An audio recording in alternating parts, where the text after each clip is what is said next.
My name is Dustin Kelly, but everybody calls me DJ. I'm prior Army, serving as both a Ford observer and a military police officer. I've spent the last 14 and a half years as a police officer and detective in a large metropolitan police department. Two things that I've learned throughout my career. One, everybody has a story to tell. And two, the best stories are true. This is the DTD Podcast.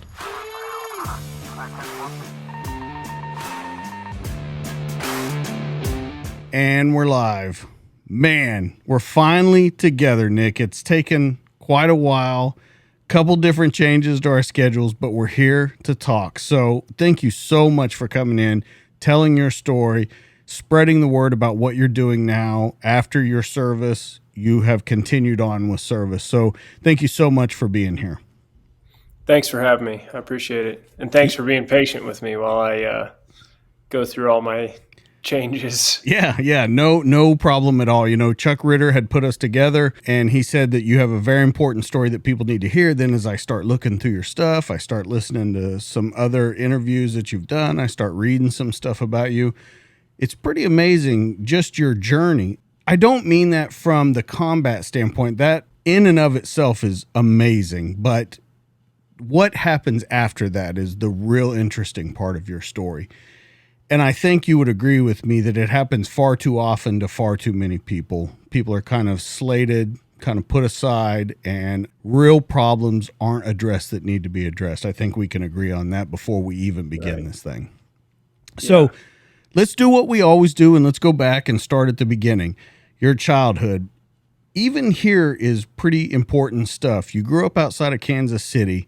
While you were in high school, your parents adopted a kid who had a bad life. So let's get into that and just talk about that family and kind of that core, because I think it paid off so much for you later on with this small military family that you had, this very tight-knit community. Let's talk about growing up, your parents, the people that were adopted, your brother still to this day. You still have connections. Let's talk about them. Yeah, man. So like you said, I was born just outside Kansas City in a town called Olathe. Yeah, I guess childhood was interesting. We kind of had, so my parents got divorced when I was really young, and my mom got remarried and then divorced again. My dad kind of became a guy who just seemed like he helped everybody out. And then when high school and I started getting into some troubles, my mom and I moved back in with my dad. So it was kind of strange, but hey, they wanted to see me graduate high school and they wanted to work together.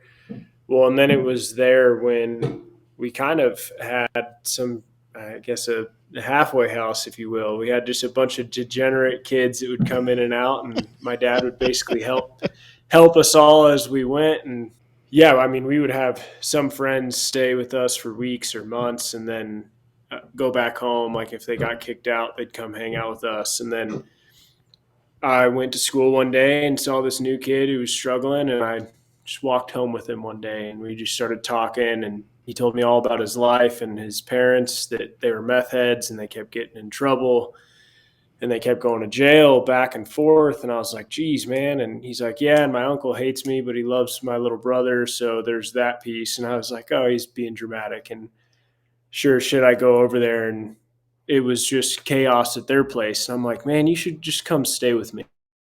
And so he ended up staying a few days, and then it turned out to be like the rest of the school year. And then after that, we just became buddies, just getting in all sorts of trouble together. And my dad saw all of that stuff, and he said, you know, this kid needs another chance. So let's bring him in and I'll take him under my wing. So yeah, that was really cool. It was kind of the start of that, like seeing how, you know, having a big heart and taking people in and helping people who are like either less fortunate or just can't see the path yet. It's like there's always room. Like, and so I try to, I guess, keep that mentality now, and, you know, be able to try to hold space for other people when it needs to be held. So from there, we ended up graduating. We both barely graduated high school, but we went to an alternative school, and and we made ends meet. And that's when it was like, dude, I'm tired of getting in trouble. I have to go do something for my life. And that's when I finally pulled the trigger and joined the Marine Corps. I joined as soon as I could. I graduated early in December of 2009 and then left for boot camp in January of 2010. So I turned 18 in December, graduated in December, and then left as soon as I could. Went in with an open infantry open contract with the hopes that I would just, make it happen from there. When we talk about your family and bringing this kid in and seeing your dad do that, your dad kind of was able to overlook and forgive a lot of things. Your even going back so far as your mother and you moving in, him seeing the greater good in people. You start to see that in high school. Here's where it gets confusing, because it seems like you had a lot of love, a lot of support around you, that your father was pretty much, kind of a guiding light for you. What do you think it was, one, that you were a troublemaker and stuff? Why do you think you were down that path? Because that's pretty important to me, looking at how you go into the future. Yeah. So, I guess, this is the place to speak the truth. So it does seem that way, that they're very loving and caring people, but, they kind of fucked me up along the way when, it's like they're taking each other to court back to back all the time, and seeing just the anger and frustration in every household that I'd bounce back and forth to. And then my stepdad, and what's weird is I can't remember too much of my childhood. I don't know if it was me like trying to blank it out or what it was, but my stepdad was a pretty toxic person. They smoked in the house, and I don't remember if they drank that much, but it was just not a very good environment. And then I remember when my mom and stepdad split up, he was yelling at my mom, and I was already a hothead kid. And I came up there and told him, like, if you don't leave, I'm going to make you leave. And I was a little kid. Like, right. I just liked to scrap, and he knew that. So I come upstairs and I'm like, I'm going to stab you if you don't leave. So you better get out of this house. And so he's like, and this is the problem with this house. And he throws his ring at my mom, and I'm like, good, get the hell out of here. And so, like, I don't know, both my sisters were troublemakers as well. And I think that it was just, I don't know if it was in my blood or what. So I experimented with drugs and alcohol at a really young age. I got in fights whenever I could. It was whenever I would like take a step back now as an adult and look, it's like, oh, my parents did love me. So why was I all jacked up? But it's like, once I finally was old enough to realize, why did we move so much? Why did so many different houses? Now, why am I living with my dad again, and my mom and dad hate each other? Well, my mom kept getting evicted from our houses, couldn't pay. So now it's like I'm just in an unstable environment for my whole childhood. So I just, every time I would try a new sport out, we wouldn't have enough money to play the next season, or we wouldn't have enough time to do that. I started skateboarding at a younger age, and that's the crew that I fell in with. And it's like just a bunch of misfits and outcasts that we ended up sticking together for, we're all still friends, which is pretty cool to have a really tight community. But now we're all adults and have kids and successful lives. So it's good how seeing things change, that we started at a young age, and there's some guys that we went to high school with that would, talk shit on us and be like, you guys are fucking in all these weird things at such a young age, like you're going to be nobody. And then next thing you know, like now it's flipped, tables have turned. It's like you're 30 years old and you're sitting on the couch being a fucking bum, smoking weed and drinking every night, and you don't have anything to show for it. So not that I have a problem with people smoking or drinking, but it's when you get to that extreme levels of doing that stuff, it's unhealthy. Let's be honest here. Going into the Marines is pretty stringent. I mean, that's a 180 degree from what you were doing. I wonder, when I look through your story, about why would you choose that? It's the exact opposite of everything you've been doing. Was there something in you that told you, fuck, man, I gotta do this or I'm gonna end up dead or in jail or whatever. What was it that made you go to the extreme? Because as we'll get into it, not only did you join the Marines, you went infantry, then you went special operations. Like, you didn't slow down at all. So what was it that showed you in this past, like, I got to make a change? It's actually kind of wild. Like, since I was a kid, I would fantasize about the military. And then as soon as 9/11 happened, like watching the invasion of Iraq and Afghanistan happen, I would literally watch all of the moto videos, the Marines and Army kicking in doors on YouTube, and I would just be like, "This is so cool. This is what I want to do. I want to fight for this country. Like, this is what I need to be doing." So I was young, and I would lose that vision and things like that every now and then because I'd get kind of rabbit holed down my experimental path, and then I started to hang posters in my room of Marines like kicking in doors. And I had all of these like Marine Recon banners. And I even printed out the Marine Recon Creed. And I would read the Creed all the time. And it's like, that's what I wanted to do. And then when I started to actually get into like getting arrested or doing worse things, I was like, I need to make a change. So I first started and I went and tried to learn a discipline. So I went and did Kung Fu for a while. And there's this Kung Fu academy that also did mixed martial arts and things like that. So I studied Tai Chi for a little bit and then I did MMA for a little bit.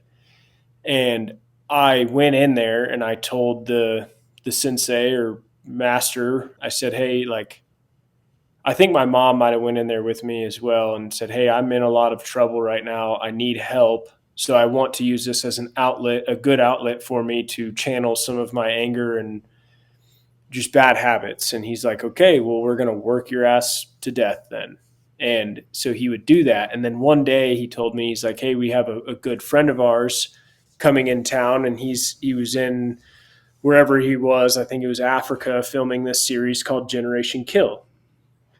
And I was like, oh, okay, cool. So he's like, it's this guy named Rudy Reyes. You may have heard of him. And I start Googling him and I'm like, wow, this is really cool. So he shows up and Rudy is right there and looks as good as ever. And immediately I had an idol.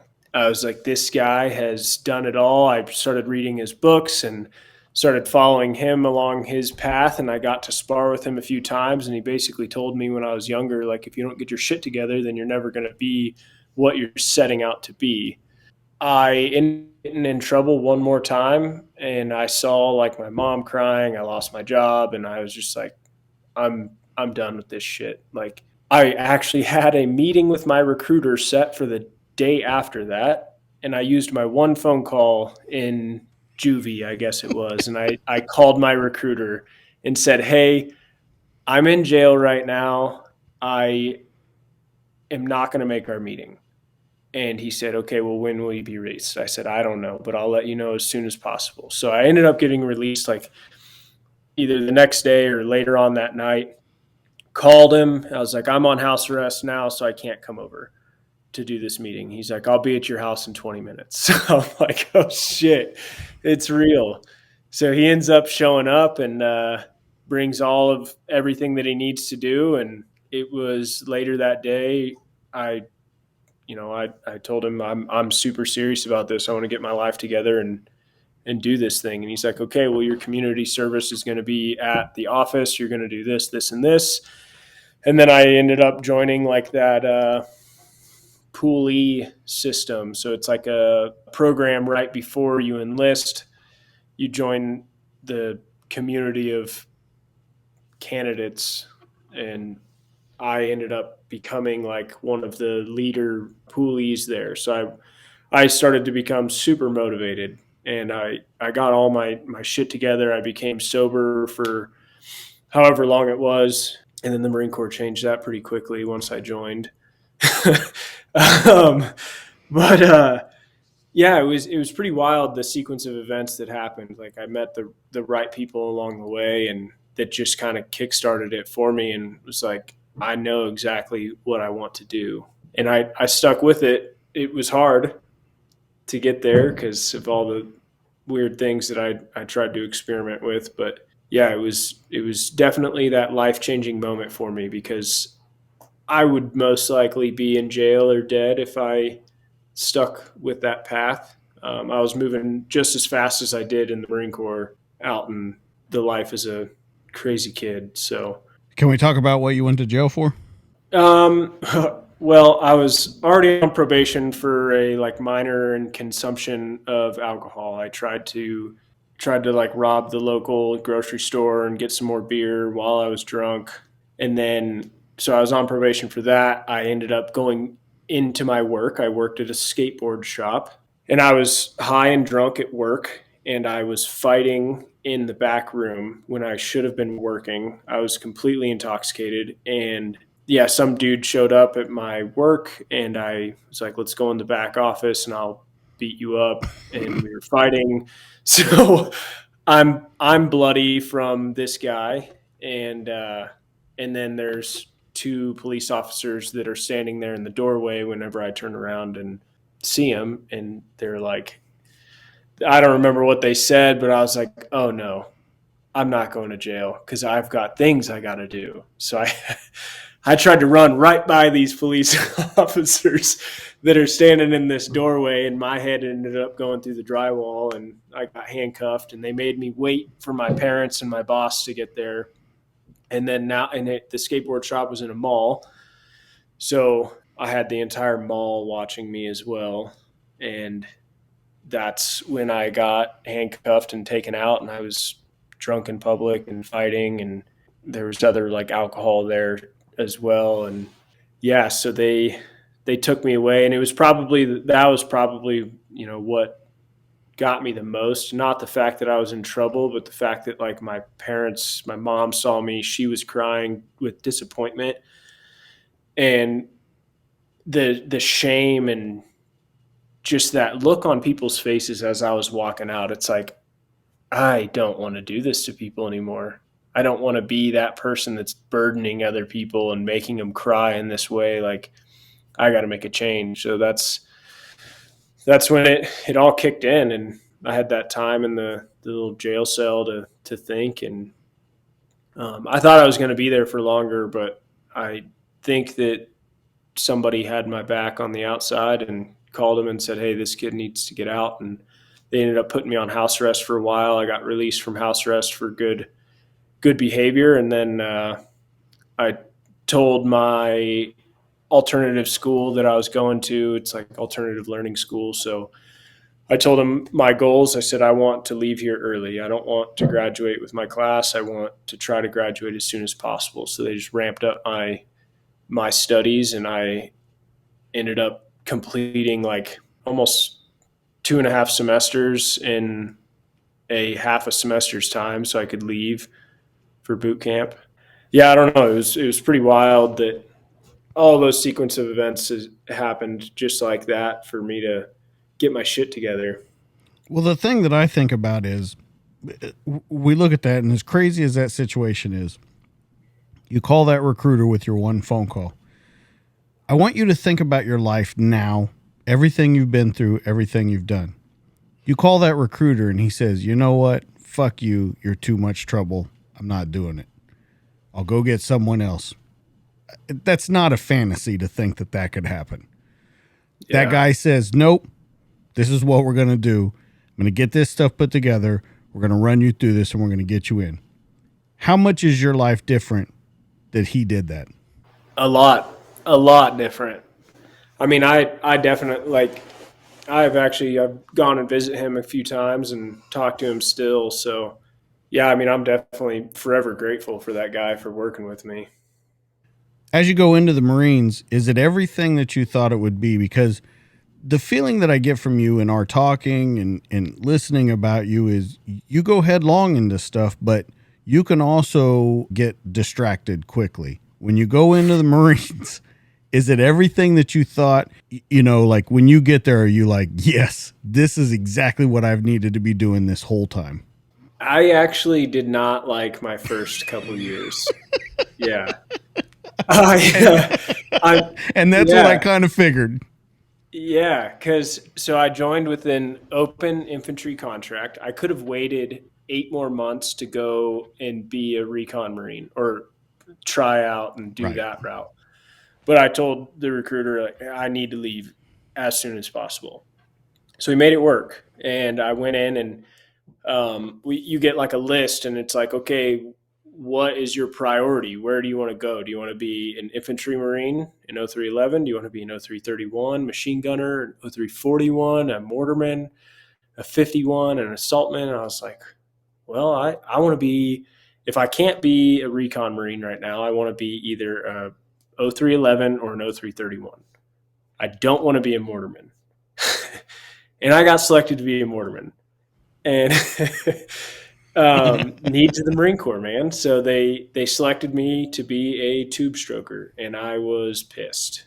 And like we're doing the hump, like the hikes, the rucks with all this heavy stuff, and I'm like, man, this is just not what I wanted to do. I like it's not practical anymore. We're not going to use this stuff. Like these are all the things that are going through my head. I'm like, I'm not going to be I'm going to be stuck in weapons platoon, which I've already heard about. Like that's just where all the bums go. It's just going to suck. And sure as shit, like I check into the fleet and it's a bunch of bums. Like that's like where they send the degenerates, and I'm like, I'm right back where I started. I'm going to get into trouble. I can already feel it. Like these dudes think that they're like the salt of the earth, and I took training very seriously. So whenever we would go do things, I learned and I did the best of my ability at the job that I was tasked with. But I didn't really like it until I started seeing the snipers running around. I saw snipers in their ghillie suits all the time, dirty, just having the time of their lives. Obviously, it sucked. Like, but that's like what I wanted to do. I wanted to go suffer with the people that like really wanted to work.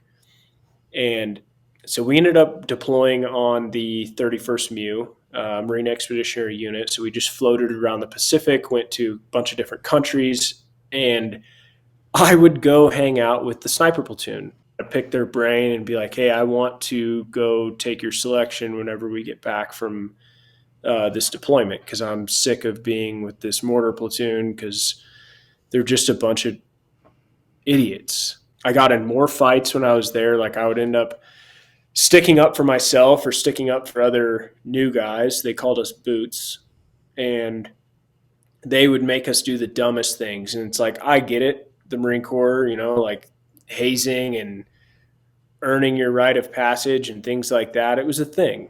And, but I just didn't want to take it because maybe it was because of where I was from and what I did growing up, but I would fight dudes. You say you got in fights in the mortar platoon, you hang around with the scout snipers.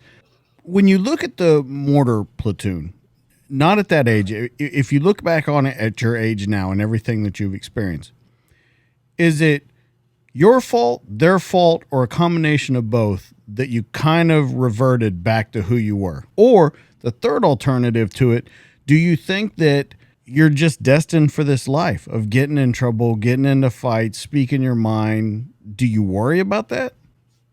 I guess, I do think it was a combination of those things. Like I could have just shut up and done what I was supposed to do and just let them kind of, go on with being a new guy. Right. But I don't know. For some reason, I had this mentality most places that I went that I needed to be some kind of leader. I needed to step up. I needed to stand up for people. And I mean, going back to my childhood, I found myself doing that a lot and standing up for the less fortunate. And like, if guys got picked on, it was because I got picked on as well. So it's like, well, I'm not scared of getting hurt or being knocked down. So I'm going to stand up. And I think that's kind of the same thing that I felt there, but then completely disregarding the military hierarchy. Like I didn't care if you were a higher rank than me. I'm going to tell you what I think, or I'm going to stand up to you and be like, Like if you're doing something wrong and I know a better way to do it, I'm going to tell you that. Or if you're doing something stupid, then I'm going to put you in your place.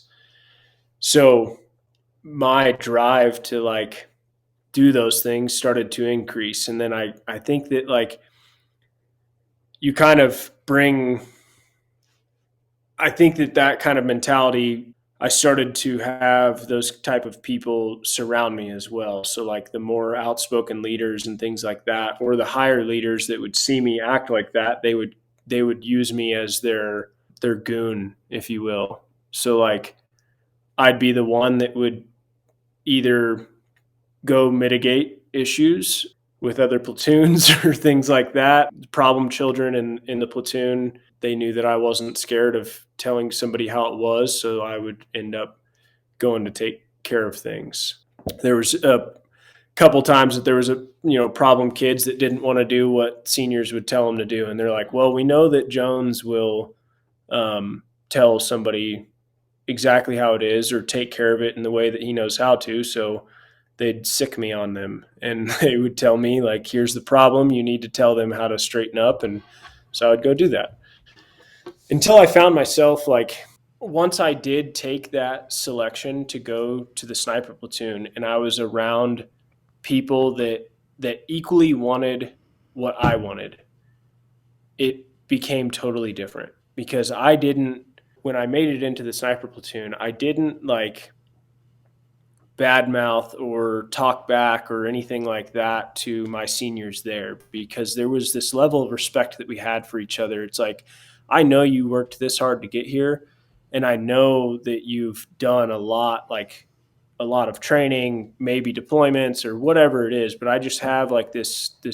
different type of respect for those type of people that put themselves out there, that really try to become that next like top 10%. And so I started to develop like this sense of respect for these guys and the people that would try harder. And there's obviously those dirtbags that make it through. But like once I started making it up to those next levels, it's like, okay, now I'm with my people. I feel more, it's not as easy for me to lead because everyone else is trying to lead. Everyone else is pushing, like pushing the agenda, pushing the mission is fast as they can. So it's like sometimes I'm trying to keep up. Um, and that's like when we were running around doing land navigation all over Camp Pendleton. That's when I saw signs for MARSOC, and I had just made it into the sniper platoon, and we're getting ready to leave for Afghanistan. And I see this trailer that had this MARSOC sign on it, and I was like, just going to stop in and see what's up and see what this is all about. So I stop in and I'm a little Lance Corporal E3, and I ask him like, what is this all about? And I didn't even know at the time that the Marine Corps had a special operations that, is like Green Berets or Navy SEALs. And I was like, wow, this is crazy. I thought all we had was Marine Recon. So now I had a new goal. Like I just made it in the sniper community. Like, let's see how go try out for this selection. So I tried to submit a package when I was really young, before we even went to Afghanistan. So I was probably only in for 2 years at this time. And MARSOC's got this thing where you have to be in for at least 4 years or be an E4. At that time, they were still trying to figure it out. And they said you have to have 2 deployments or be an E4. So I'm like, okay, I'm about to deploy. So when I come back, I'll try again. So I come back and they're like, okay, well, you need to be an E4 or have 4 years in or be eligible for re-enlistment. I'm like, okay. So I picked up E4 the next month and I was like, okay, cool, I'm back. Here's my package. And they're like, damn, you're pretty persistent. So I ended up going to the MARSOC selection in January of 13. So I had only been in for 3 years at that point. So now did a deployment with the sniper platoon, did a deployment as a mortarman, and now I took selection and got selected. I don't know, it's 6 weeks long, so it was probably March of 2013. So then I got orders to re-enlist and move to North Carolina to do the individual training course for MARSOC. And at that time, we weren't called Marine Raiders. We were just called Marine Special Operations. Or They were in the middle of like going back to that, correct? They were talking about going back to that, but they were worried about using that Raider insignia logo. Is that correct? Yeah, we were actually like forbid to use the logo, to use the Raider patch. And that's why, like, if you ever see our devices that we wear, there's no skull in the center of the badge. There's the eagle, and then there's the Raider shield in the middle, but there's no skull in there. And it was offensive at the beginning. And it was just something. It's like, dude, we're Marines. We're literally like the baddest motherfuckers to walk in it. And you're going to say we can't put a skull in our own insignia? So that was kind of strange. But like all of the Raider community made what we called these shadow devices. And everyone, we kind of use them for decoration purposes now. Is that they actually have authorized that. So if you want to make or decorate somebody a paddle, you can put that insignia on there, and it's got the skull in there. And they actually sell them now, but you can't wear them. It's kind of crazy.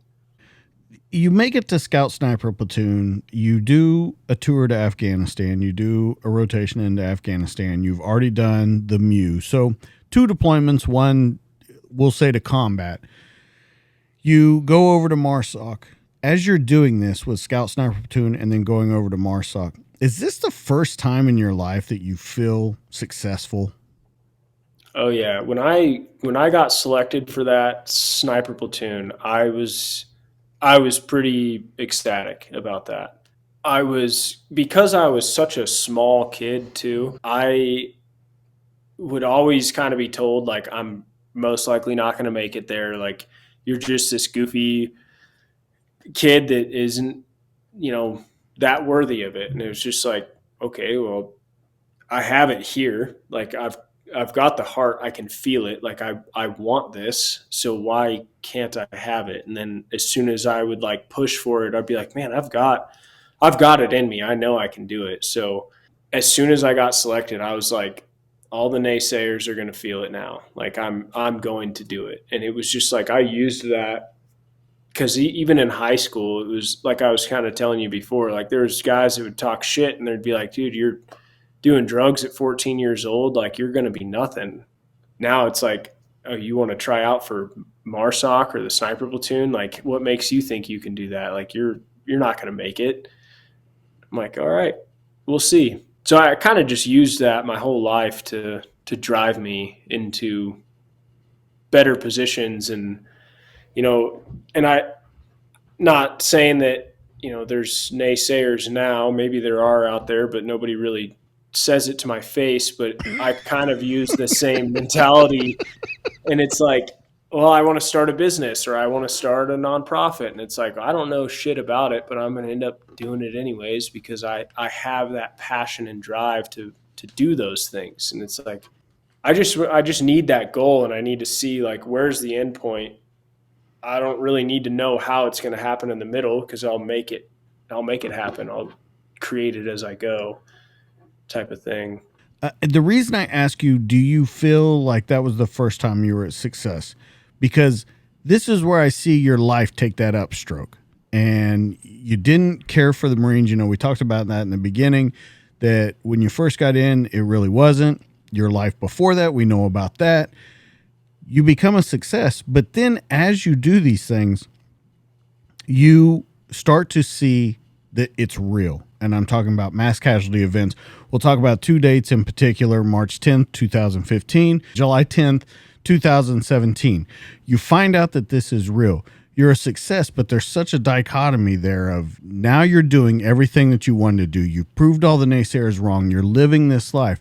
But then you find out there's a whole other side to all of this. And I'm sure you had seen stuff before, but this is where it really sets home. Let's talk about what you think about the leadership there, because it's going to pay dividends later on with the leadership when you come home.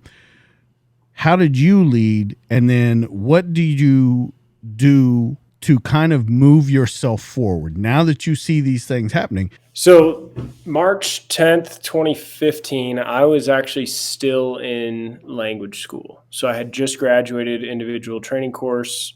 Now I'm in language school, but I had been assigned to my team. I was assigned to 2nd Raider Battalion. It was 2nd MSOB at the time. Hotel Company Team 2. And I got a call from my team chief, my highest enlisted on the team, and he calls me. He said, "Hey man, like, want to check in with you. We're actually heading down to Florida right now for a training event.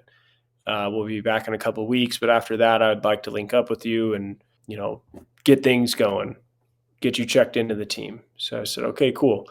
It wasn't like, but a couple days later when I see all over, I mean, everybody in MARSOC was talking about it, like a Blackhawk just went down and they're like doing the search and nothing had came out yet. And then all of a sudden it was like 7 guys from Hotel Company just perished in that crash. And I was like, oh my God. Like, and I hadn't, and like the hard thing for me was like, I hadn't met any of these guys yet, but it was like, I was, you know, super excited to get to the team. And I was just, you know, I felt like a part of the team because they already had called me and they'd like given me all this in briefing and things like that. My team chief calls me a couple days later and was like, "Hey, just letting you know, like this stuff happened down in Florida. Our team is okay. It was our sister team that we were with."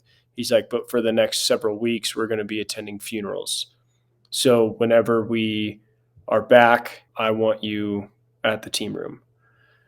So it was, I think, the very last funeral. The next day, I ended up coming to 2nd Raider Battalion to check in. And one of the guys that was there was my new element leader, Max.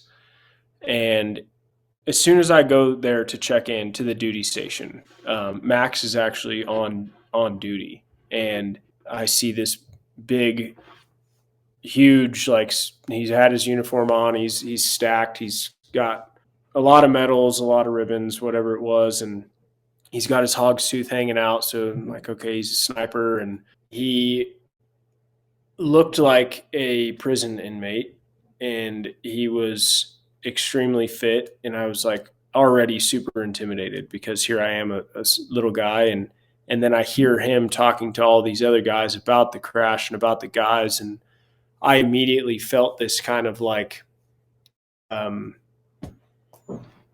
don't know, intense type of feeling right off the bat. And I was like, holy shit, like you guys just lost all these dudes and you're still able to function and do things. And like these guys are the ultimate warriors. Like you can see right on his decorations that like this guy has been proved in combat, but he lost all these guys in the States and he's still able to keep a level head. And, you know, going through the workup with them on that time, we didn't have a very long time until we went to Iraq after I checked in.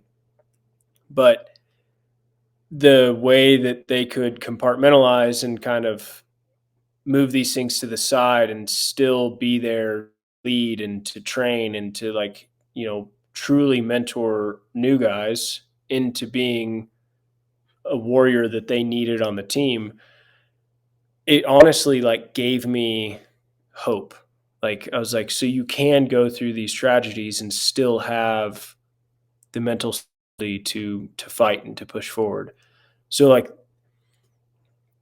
there were some guys on my team that took it a little bit heavier, and you could see that because the drinking and the stories and the dark times that they would get in. And I was like, shit, like I just kind of hope that tragedy doesn't hit me like that. And I, you know, I'm that dark guy that nobody can get along with because I'm always sulking about the situation. And then I guess fast forwarding 2 years, I mean, we just get back from Iraq and it was a pretty good deployment.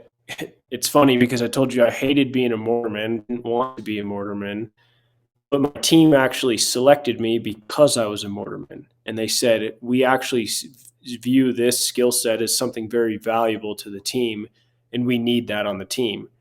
And so I was like, wow, like, here we go. I I'm making it happen. I'm So a we tube ended up, stroker again. yeah, I was down for it then though. I was like, I'll do it. With you saying that, it's so different from the beginning. You're so down for it there. Your outlook on everything that you're doing is so different being over there. You'll just do anything to be around. So two questions come up from that.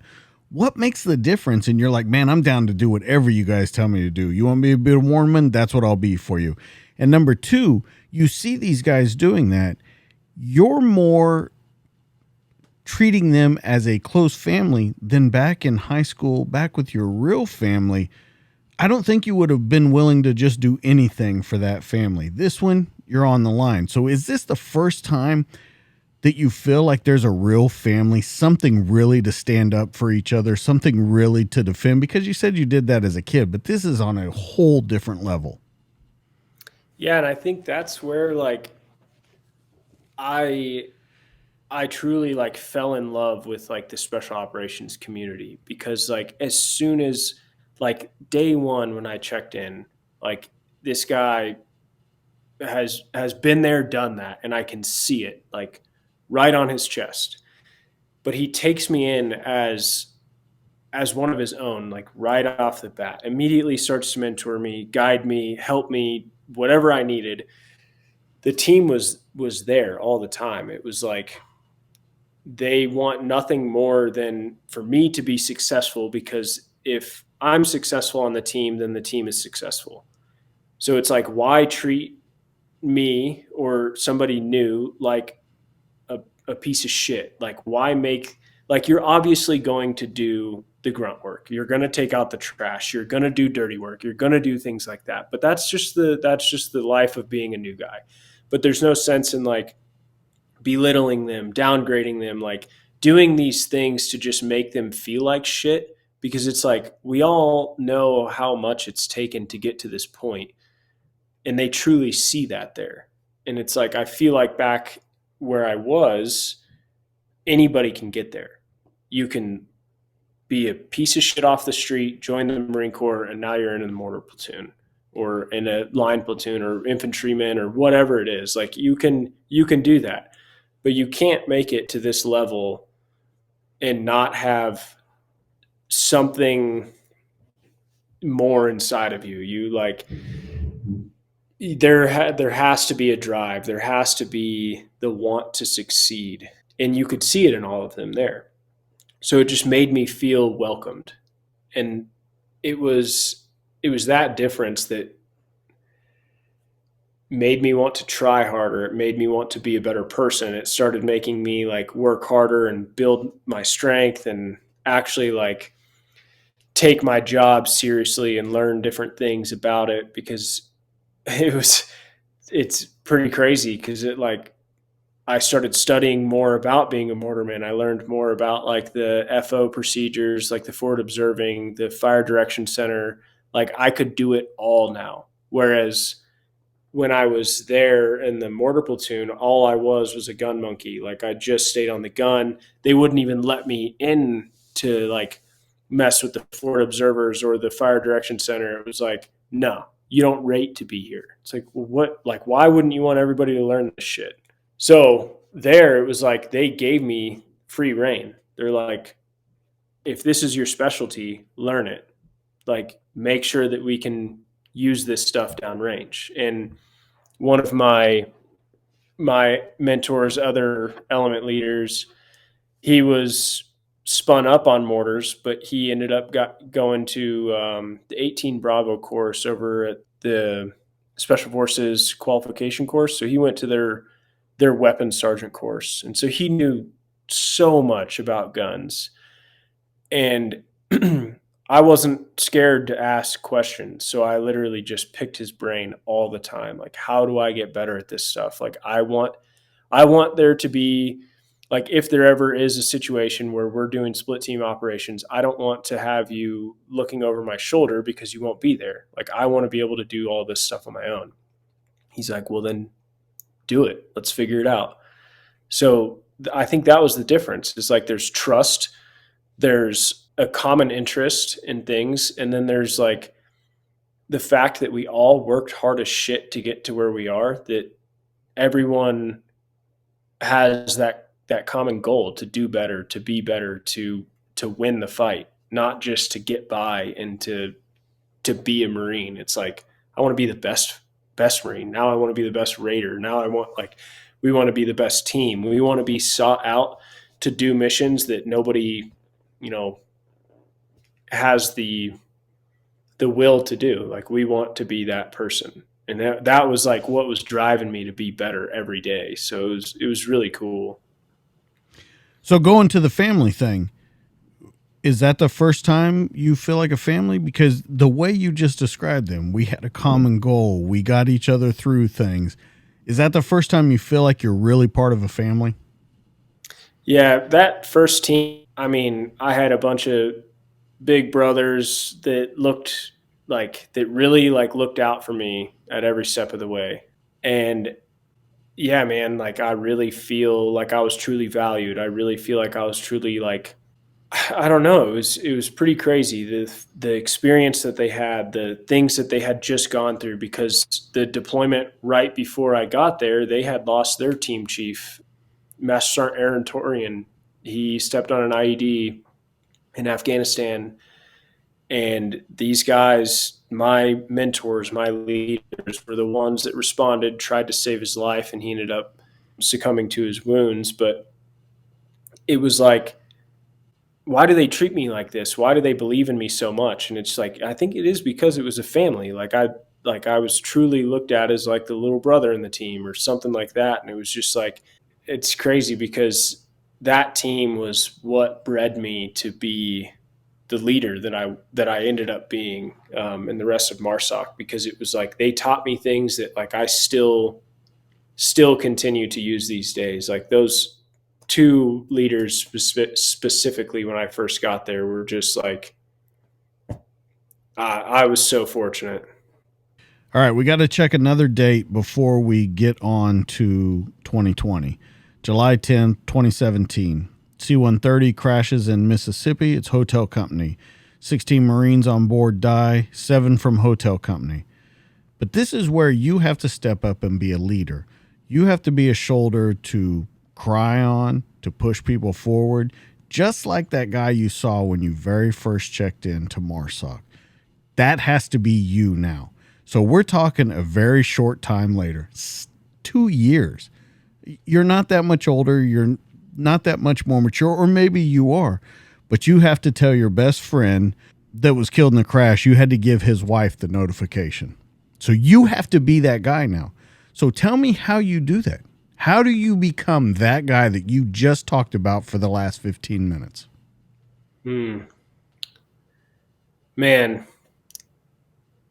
So yeah, that day, that was a rough day because we had just gotten back from work. I had just seen those guys.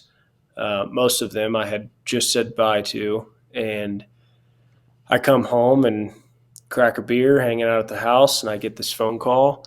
I actually saw it on the news first, but I kind of just swiped by it because I'm like, oh, another mishap happened. Like, that has nothing to do with us. There's no way I would have already heard about it. So I just kind of pushed the headline to the side. And then I get a phone call a couple of hours later, and like, I immediately like see that headline again, and I'm like, holy shit. I got Yeah, they told me that I had to go notify. They said, "Hey, like, we're looking for work," and Talon was on that plane. Talon Leach was on the plane, and he has you on his paperwork to go notify his wife. And I was immediately like, that motherfucker. Why would you do that to me? And it's just like, I've done a lot of hard things. I've seen a lot of hard things, but this is going to be the hardest. Like, now I have to get in my uniform and go knock on a door to my best friend. And I had just lived with them, I don't know, maybe a year or two before that. I was kind of a couch surfer for a while, and I lived with some of my buddies. And so, anyways, they tell me, get on your uniform and go do this notification. Well, I go into my closet, and I'm not the most squared away Marine, and I didn't even have a uniform to put on. So I called my buddy who I figured was more squared away than me, and I said, hey, man, I need a uniform to go notify Sarah, Talon's wife. And he's like, yeah, you can come get it. He's like, but you're not going to be happy when you see it. So I was like, I don't know what that means, but I show up, and he's like, I don't have a uniform either, but who did, and it's at my house somehow, is Talon. And he shows me this uniform, and his fucking name is like ironed into the back of his collar. And I just like, we both immediately started crying. And it's just like, dude, like, how did this happen? And they were fucking neighbors. So I had to drive by her house to get this uniform, drive back to battalion and get all set up and do this thing. So, my coping mechanism after that wasn't much different than most other people's in the military or law enforcement or whatever. It was just like, let's do these 7 funerals. Let's get as drunk as we can in the meantime to not feel much. And let's just work harder than we did before so then we don't have to think about it. And I don't think I really took it as well as those other guys did, or at least I don't know if I was the mentor that I should have been, because when that happened, I kind of resented the new guys that came into the company to replace them. I was like, well, you're not Dietrich, you're not Talon. Like, who the fuck are you? Now you really have to prove yourself. And I was hard on him. And it's not like I would make him do dumb things. It was just like, it wasn't ever good enough. And it's because I was trying to cope with it the best way that I could. And the best way that I could was to drink more and to, not sleep and to just focus on the mission. And it's like, we were battling for other missions overseas. And, I had other people to lean on and those same guys to lean on, but it wasn't the same. And one of my mentors, the guy that I was just talking about, Max, he ended up getting in a bad motorcycle accident, like close to that time. And, it was hard. There was like things back to back to back. And it's just like, how do I stay strong enough to lead and to mentor and to be that person for people, to lean on? I turned into that guy, that Marine, the soldier, the stigma that, like, this shit happens. So we just need to suck it up and we need to move on because we're stronger than that. We're better than that. So let's just fucking move forward. And so, I dealt with it by drinking more, by working more, by never being home anymore. And like at this time, my wife now, but my girlfriend at the time was just like, she was lost. Like, what is going on with this guy? Because, she saw me do the notification.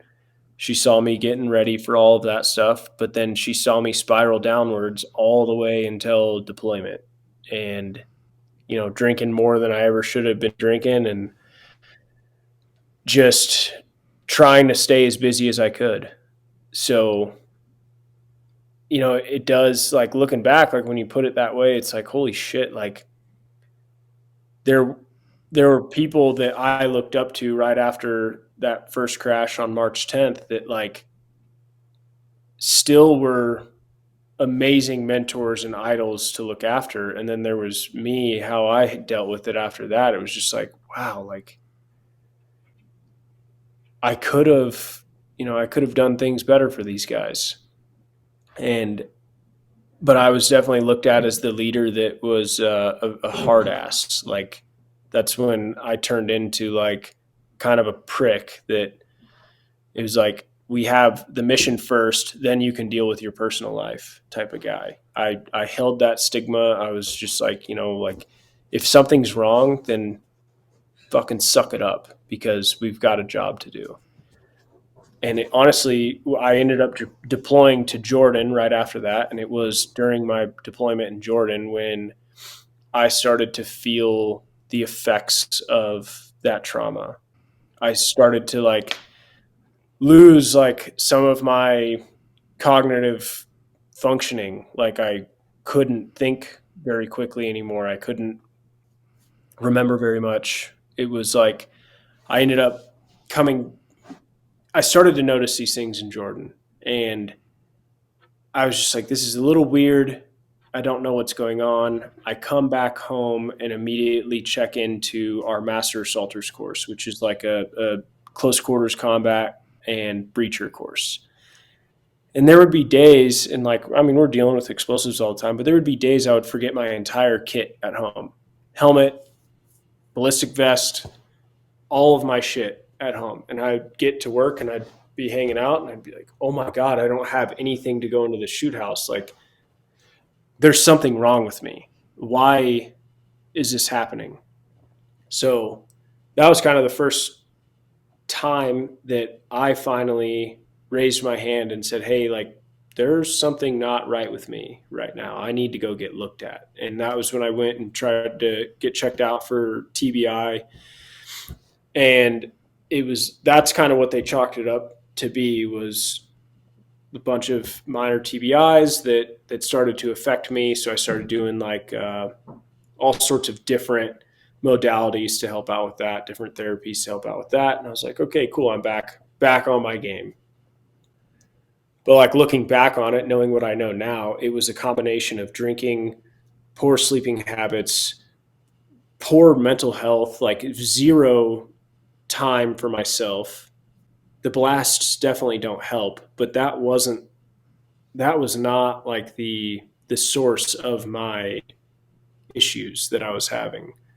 It was everything that was compiling on top of each other that I would just start to like push down and push down and push down, that it's just like it's all coming out in these ugly ways that like I can't explain. And now it's like it all makes sense to me why these things were happening the way that they were happening. Two things come up from that. One, I want to know if you regret what you did with those new guys. If you regret who you were, or do you just look back on it and it's kind of a learning lesson? And then two, do you think all these things were popping up in Jordan because there wasn't much drinking going on, and now life just kind of slammed forward on you and you had to deal with it? Because, yeah, you had the mission, but you didn't have any way to treat it like you were treating it. So, number one, do you regret that? And number two, do you think that's why all this stuff started coming up? So I guess I do, in a way, regret the way that I treated some of those guys, because and I kind of carried that hard ass mentality over into the next workup as well, like when we were about to go back to Iraq. But yeah, I don't know, because now I feel like there's so many other ways to be a good leader without being a dickhead. And I'm finding that out now. And it's like, if I only had the tools that I have now back then, I would have so much more love and respect from these guys. Like it would have felt like a family, like when I first got there. Like I wanted that family for our team, but for some reason we would always be so disconnected. And it was just like, why isn't this like my first team? Why isn't this as close knit as before? And I never thought that it was me until back. Like I was definitely a pretty big source of that problem, because I was just so wound up tight. Like it's the mission, it's the men every now and then it's me. So it's like I'm gonna take care of myself very, very last. Like if the guys have a problem, I wasn't really there for them. And I did notice that, especially after everything happened to me in March of 2020. It a lights flipped for me, a switch flipped, and I realized, a lot. But to answer your other question, yes, I think that like having that slower type of deployment and like not a combat deployment per se was just like I have time to think, I have time to process more things, and it's just like we don't have shit going on. And as much as I wanted my team to stay combat ready and combat efficient, like just in case, because you do never know, there still wasn't enough happening to fill my cup to be like, yeah, like it's a real possibility. I mean, no, it was kind of a vacation. I got my damn scuba license while I was out there, and I was diving in the Dead Sea, and we did a 50 something free fall jumps. Like it was just a really fun deployment. And looking back, like that's a nice way I could have used as like a decompression. I could have done a lot of self development. Instead, I hated school, so there was no way I was going back to do that stuff. So yeah, I just tried to work out and get as fit as I could and get ready for the next mission because I had a higher goal to go do it the other selection, and so I was kind of prepping my mind and body for that one. So It's so funny how you say it, that it was a fun deployment, but it was the exact opposite for you. It wasn't fun at all. Like, there's nothing that you've told me when we've talked and stuff. There's nothing about that deployment that I go, man, that sounds like so much fun. You were stressed out. You were thinking about the next mission. You weren't, into your leadership and your troops' lives as much as, now that you look back on it. You weren't having fun with the free falls and the scuba and everything. And that's why I asked the question, do you think you regret some of that? Because now looking back on it, in hindsight being 2020, a lot of that got pissed away over there.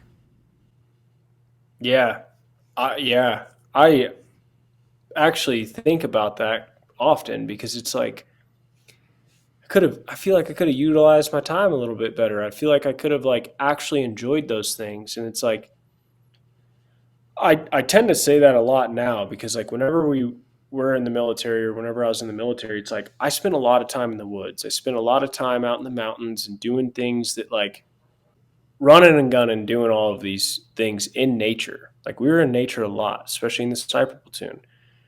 But never once did I like really sit down and like be like fully present with things that are going on around me. It was always like, what's next? Where do I move next? Who do I look at next? Like, what next selection can I take? What can I do to be better at this job here? And it's like, on that deployment, I could have done so much more to better myself, to be more present minded, to like, you know, I mean, sure, I did some things to be a better operator. I did some, military education stuff, and I was really physically fit, but it was like it. I wasn't really enjoying it. Well, Now that I all those think, things you say are physical. There is no yeah, mental part of what you just said that you were focused on. Physical yeah, fitness, looking out, trying out some courses, stuff like that. None of that has to do with your mental health. And I think that after this next deployment that we're going to talk about in 2020, that's why I focus in so much on this one, asking you about the regret and stuff, because it almost seems to me, and correct me if I'm wrong, but it was almost a wasted time seeing what happens next and being pulled out of that life and not being able to do that ever again. It seems like it was a waste of time. yeah, yeah. I'd agree. I mean, I feel like, yeah, there's really no justifying kind of how it was because I I didn't take full advantage of the time that I had. I had so much time. I mean, 6 months over there to do something to better myself in different ways, right? But I mean, I just remember calling my wife, still my girlfriend at that time, and just like bitching all the time, like this deployment sucks. Like we aren't doing anything. I just want to go back to combat. Like I've got an itch for it and all of this stuff. And we would try to submit all of these things to go into Syria or do other things with Green Berets, and it was just not happening. So I'm like, this is a fucking waste of time. Like, sure, I get to go jump, I get to go dive, but like, I'd rather be planning for a combat op. I'd rather be riding in on a helo and like getting ready to smash dudes' faces in. Like, I'd rather be doing everything else but this. So I was kind of a sour person over there, and I think that was a part of like why I treated people the way that I did. All right, so let's move forward to 2020, March 8th, 2020. I read an article that said it was a warm, sunny day in northern Iraq. Let's talk about what happened that day. But I think this is where your story takes a real marked turn. I think that you look differently on the Marine Corps. I think you look differently on your life. And I think you look differently on the goals that you have for yourself after all this happens. So what happens in northern Iraq is important, but I think it's so much more on the other side of it. So can we explain what happened, what you went through, and then let's move from there? Absolutely. So, yeah, March 8th, 2020, we were tasked with a relatively large cave clearance operation. ISIS was kind of in this like insurgency phase, kind of falling back into like sleeper cells within bigger cities. So like we were mainly working in Mosul, doing all sorts of different stuff, kind of trying to hunt these dudes down. And then we got tasked with this cave clearance operation. They were doing some weird shit up there in the mountains of Karachak. It was a very large operation at this time. There was some other coalition forces that were watching it, and then obviously our partner force, the Iraqis, they had an interest in it. And then our team got tasked with it, so we started planning, prepping. At the time, there had been like 7 fighters that were known to be on the ground, so that's what we were planning for, and like 5 main caves. As things get closer, things start to progress. We're doing our rehearsals. We're about 24 hours out from insert, and we start getting more intel saying now there's 11 guys, now there's 12 guys, and it's just like, like, the only thing that's changed is now our partner force knows what we're doing, and so still going with it, and then time keeps ticking, gets closer, and it's like, okay, now there's 13, 14, 15 guys. It's like, holy shit. Like, okay, it's going to be a fight for real. And my dudes are getting stoked. They're getting super excited. They're like, we're going to fucking fight. We're going to kill dudes. Like, it's going to be a good time. And I'm like, okay, like, not trying to scare you guys or anything, but I brought them all in, and I was like, you have to understand, like, it's real. We know it's real. We can see it. They're there. But you just have to remember, like, if anything happens, just go back to the basics. Like, understand that, like, this shit is real and it can happen really fucking fast.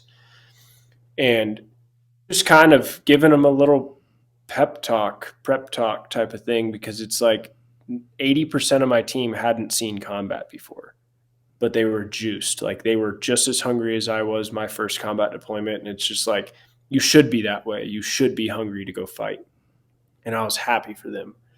We were doing a lot of prep fires with 2,000 pounders, 500 pounders, things like that. So they would strike the caves with fixed wing. And we had already done a few cave operations leading up to this. And we know, like, the fighters most likely won't be dead. They'll either be dazed and confused, or they're just going to be so far into the cave that it's not even going to affect them. So we need to expect to fight.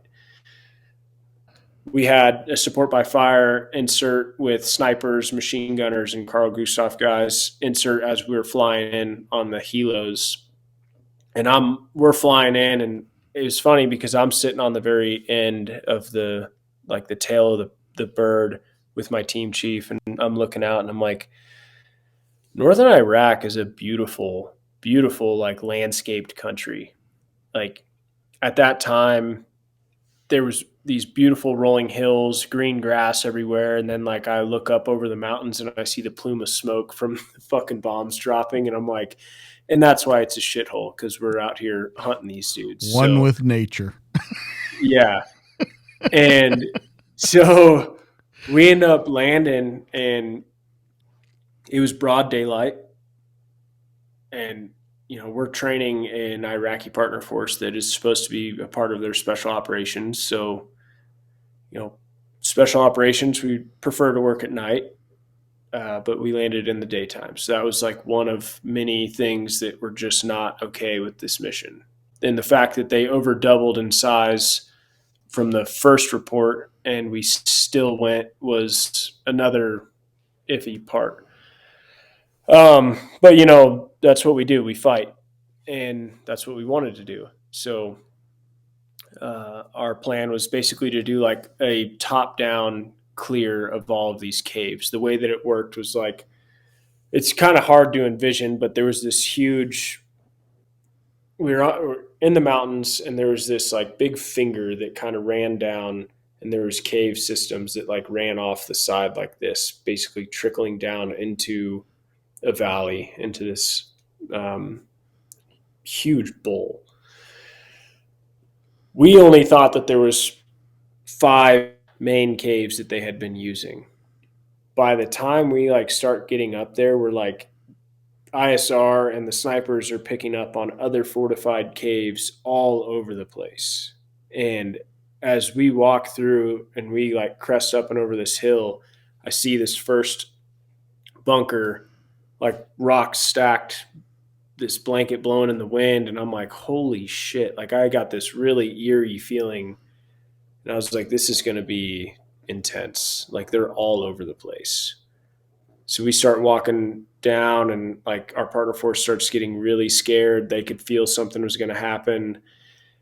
And we make it up, and we start clearing out these caves, find a couple bad dudes right off the bat. And we do a couple clears. And then it was when I was staring into this one cave. There was some radio chatter right before that the team chief wanted to break off and go inspect another cave. At that time, I told him, like, hey, just wait a second. Like, we're almost done with this cave, and then we're going to move everybody up, and we're going to start moving down together. Because as soon as you split off, we can't see you. Support by fire can't see you. Let's just wait. And there was radio silence.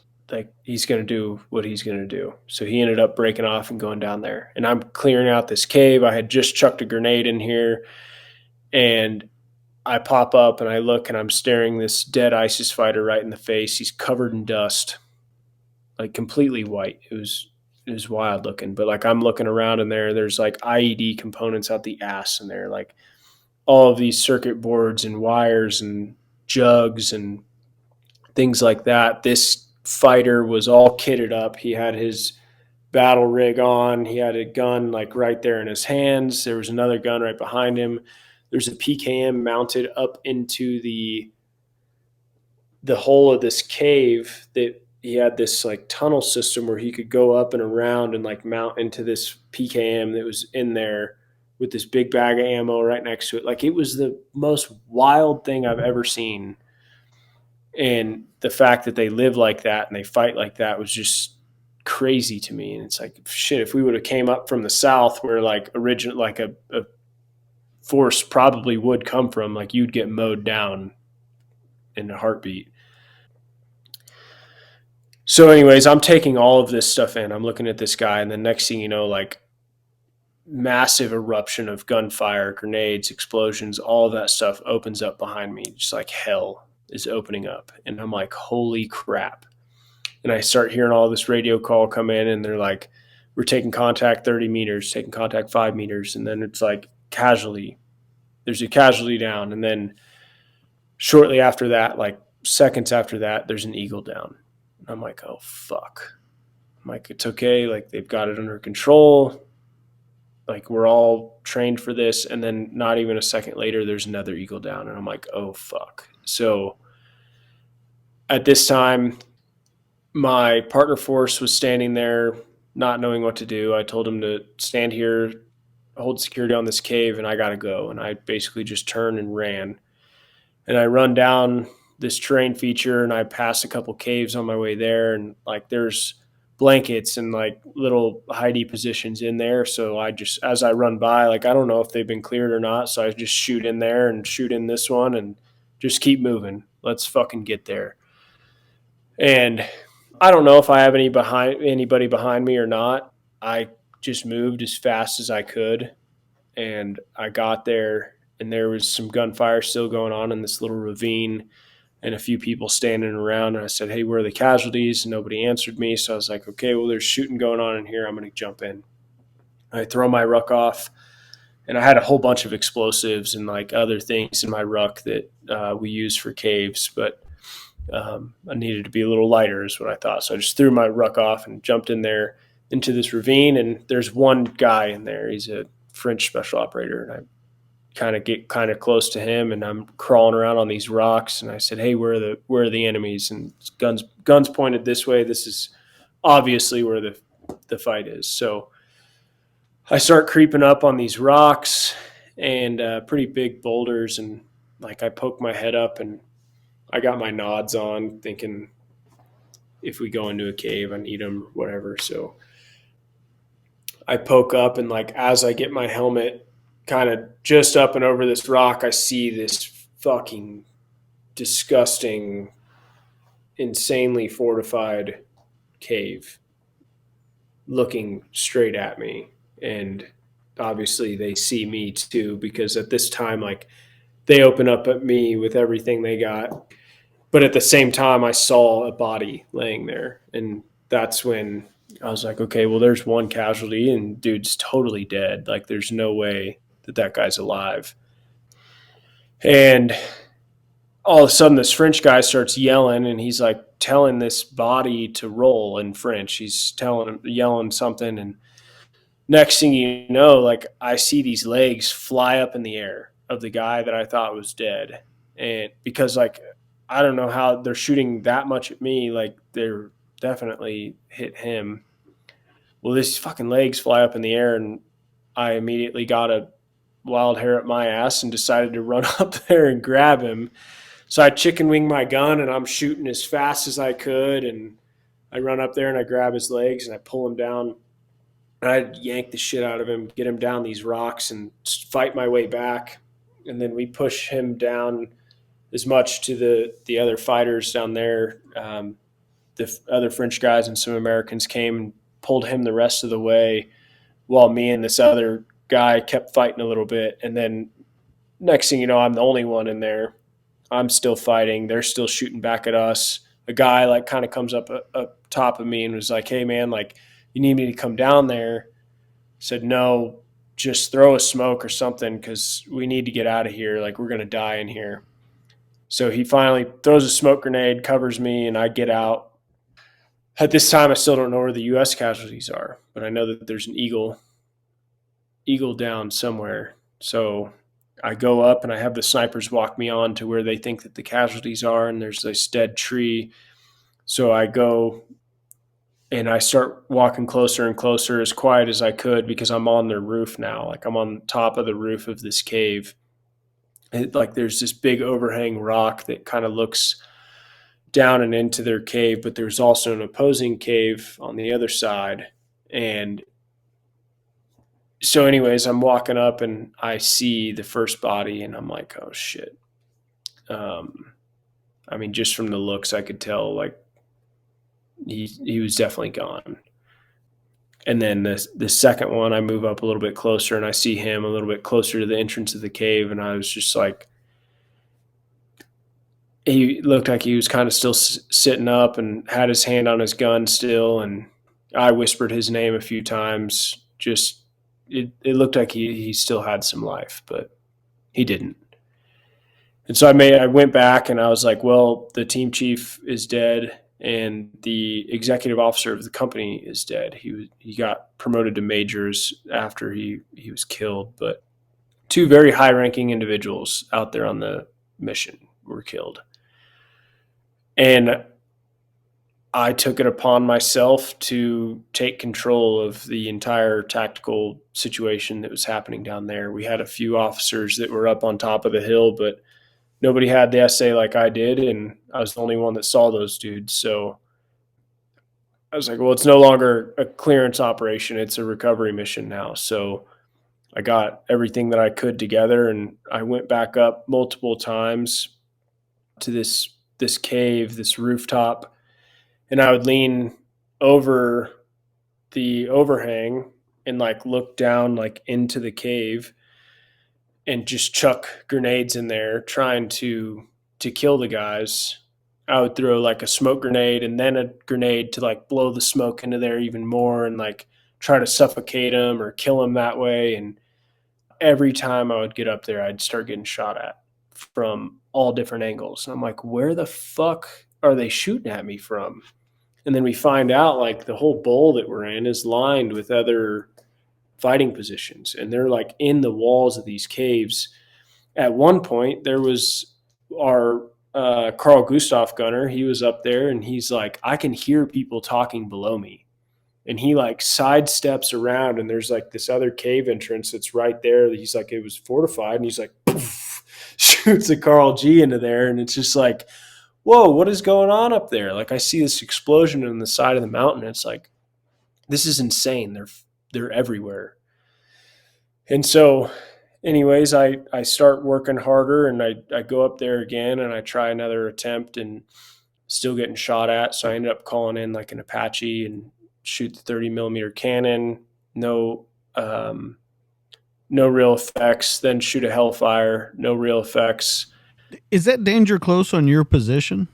Yeah. So we were very close. The 30 millimeter cannon, I don't know, I might have been 75, maybe 100 yards away, but Oh my they God. were cool with that one.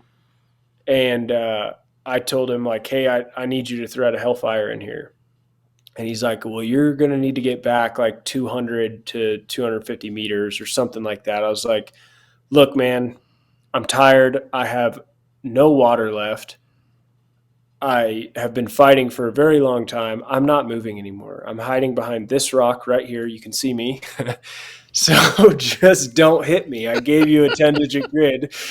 And yeah, they weren't very happy about how close I was. And there was another couple guys on the other side of the cave. They were okay. But yeah, I was like, I'm staying right here, man. I can't move very much more. So like, okay, just get down small.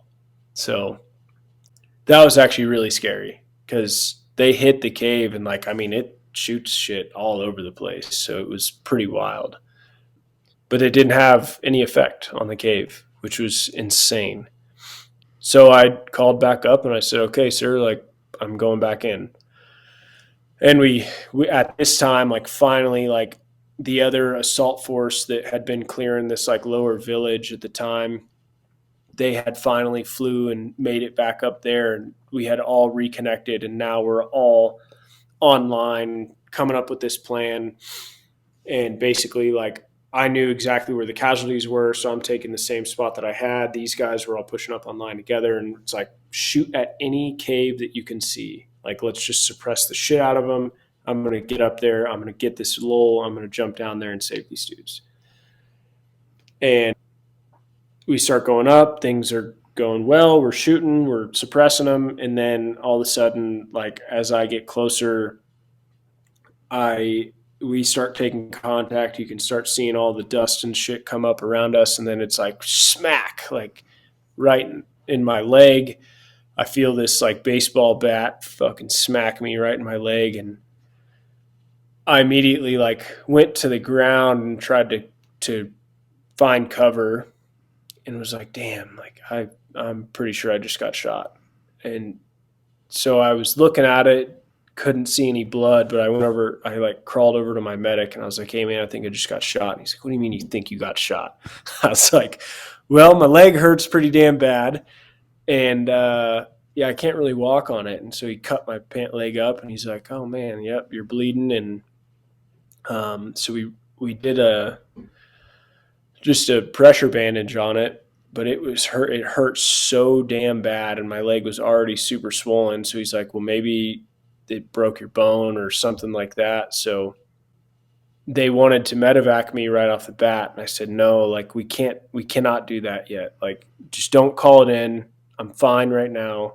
Let's see what we can come up with. So it's like we tried to kill as much time as we could and come up with another plan. But then I got ordered like, hey, like you guys need to move back. We've got a couple options here. Like QRF's coming in, or we're going to do something else. And so I was like, all right, like we'll move. So as we start like moving, they're like trying to put me on a stretcher or something, like a Skedco. And I was like, dude, no, like there's too much shit going on. I'm going to walk, just like form a little wedge around me and protect me. And let's just move slow. And at that time, like the commander could see me through like binos and was like, why is he limping like that? And then the medic called up to him on the other chat and was like, hey, like Jones got shot, so we need to call in a medevac. So they called in my medevac and I didn't even know it. And the medic comes up to me. He's like, take the damn lollipop, because I was refusing medications because I wanted to stay like alert and stay focused. And he's like, I'm sorry, man, but you're going. Like, we already called it in for you, so just take the damn lollipop. And I'm like, all right. So get up there and finally get into a position. And yeah, it was a very surreal moment because the sun's starting to set. The birds are coming in to get me, and like it all starts setting in on me. And I'm like, I'm a fucking failure. Like, these dudes are still down there. What the fuck? Like, I failed. I failed my team. I'm leaving. I failed these guys. They're still stuck down there. Who the hell knows how they're going to get out? I didn't know what the plan was yet. I'm handing over all my mags and my radio batteries and things like that. I'm like, I'm out of the fight. I get up in the bird. They hoist me off the mountain because it was so fucking steep. Like, you can't get a bird to land there. Medic immediately hits me with ketamine, and I go into this insane trip that it was terrible. Had this terrible trip that I got sucked back down into the cave, and I'm staring at Mo and Diego, and they're like yelling for me.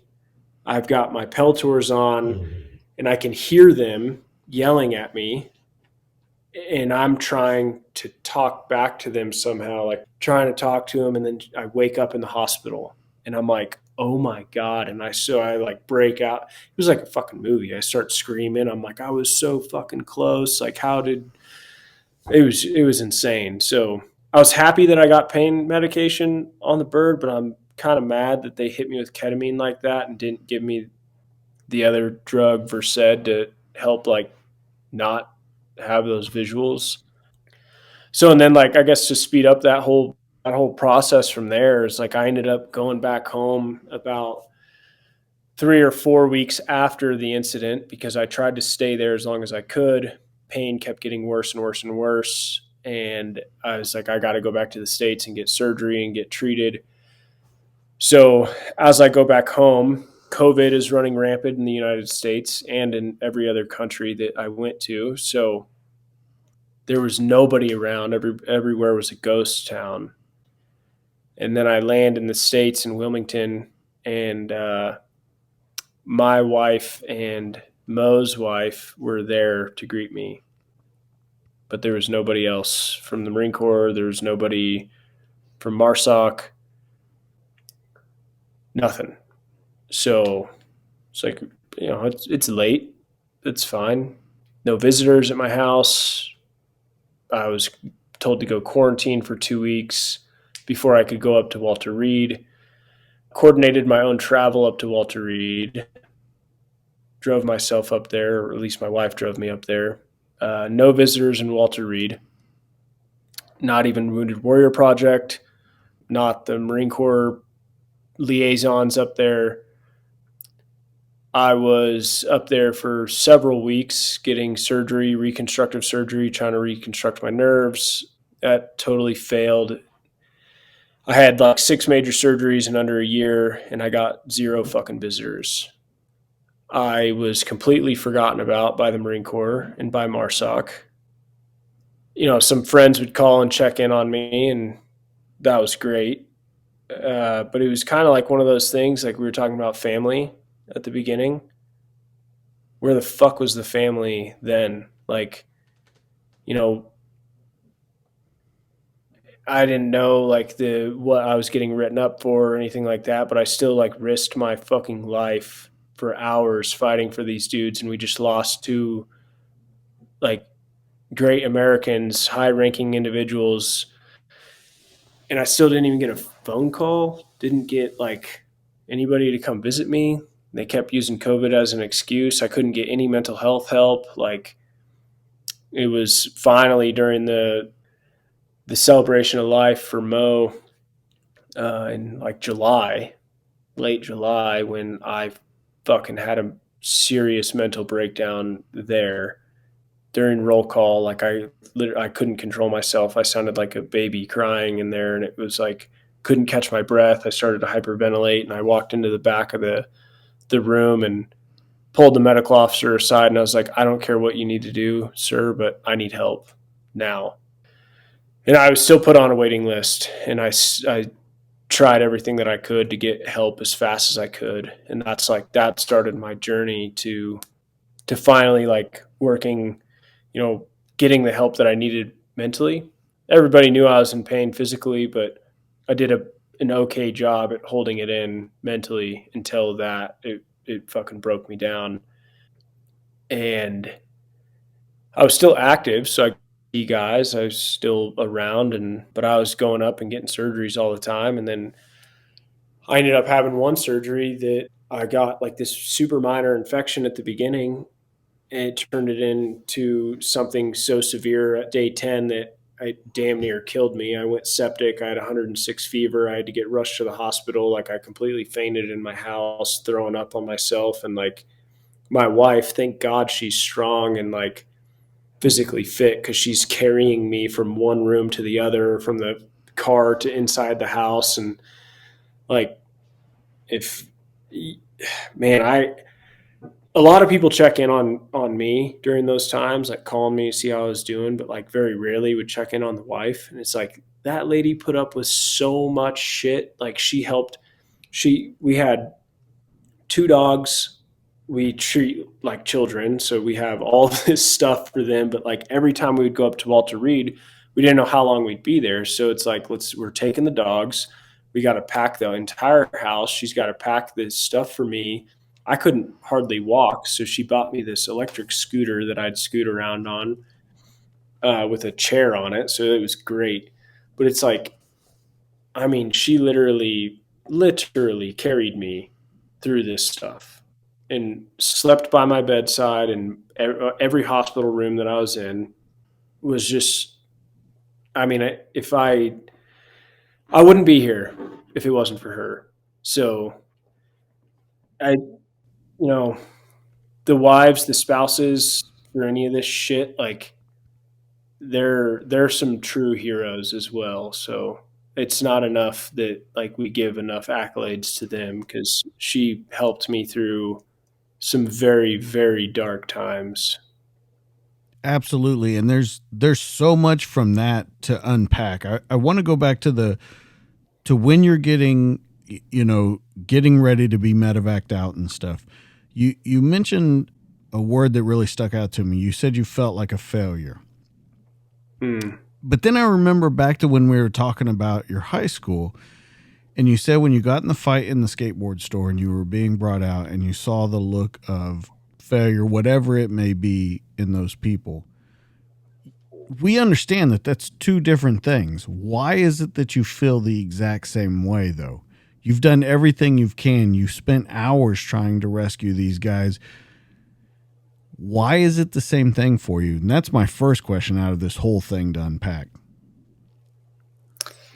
It was like, I was the main lead on creating like the tactical plan for that. I created the entire scheme of maneuver for my team. I led the rehearsals. I knew like the inside and out of our standard operating procedure for cave clearances. Like I was helping the EOD techs like develop this subterranean warfare technique. And so I felt very responsible. I felt very like in touch with these caves that like this is my shit. Like I'm I'm good enough to do this. But then when I saw When I rescued the French guy and then I came back up and I saw where they were in front of that cave, it's I've never in my like training scenarios or combat scenarios, I've never been in a scenario that I looked at and I'm like, I don't have one single option. I don't know what to do right now. I tell him to go over here to hold security for me while I move here. Like, he's going to get killed. If I do this way, he's going to get killed. He's got 2 kids. He's got a kid. He's got 3 kids. It's like, I immediately started looking at all of that and I was like, I don't know what the fuck to do. So I'm just going to do it all myself and hope that it works.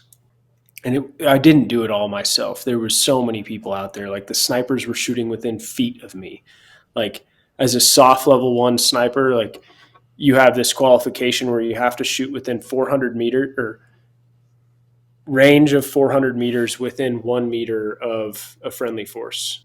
And they were well exceeding their limits on that. Like, and I fucking fully vouch for the Marsoff, like, advanced sniper course mask. It's creates some of the best snipers in the world. It's fucking insane, the level of skill that they have. But anyways, when I saw my last attempt, I felt responsible. Like, I felt like I should have been the one to pull him out. And it was like, I don't know, man. Like, even nowadays, like, everyone has that self-criticism where it's like, I should have done better. I should do better. Like, I don't know why I did it this way. I should have done it this way. Like, everybody what ifs every scenario and like that they're ever put in. And I was doing that immediately.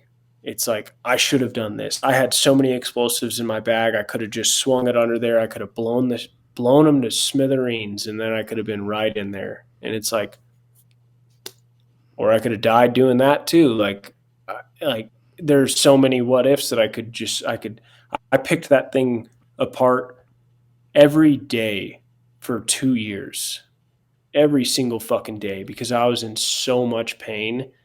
Every morning I would wake up, every night I would go to sleep. All I could feel was pain. So all it would make me do was think about that mission and how much I fucking failed. But here's where the puzzle pieces don't fit together for me, Nick. You told your guys before that operation, this shit can happen very fast and it can change on us very quickly. So that's one thing that you put out. You told them that. That was your prep talk for them. Also, you had 2 other tragedies in your life that weren't even in combat zones, and you knew that you didn't even need to be in a combat zone for those things to happen.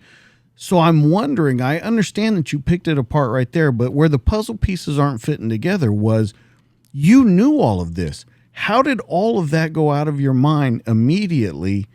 I understand you sitting there and thinking about it and that all you having time to do, but you said you started right at the minute it happened.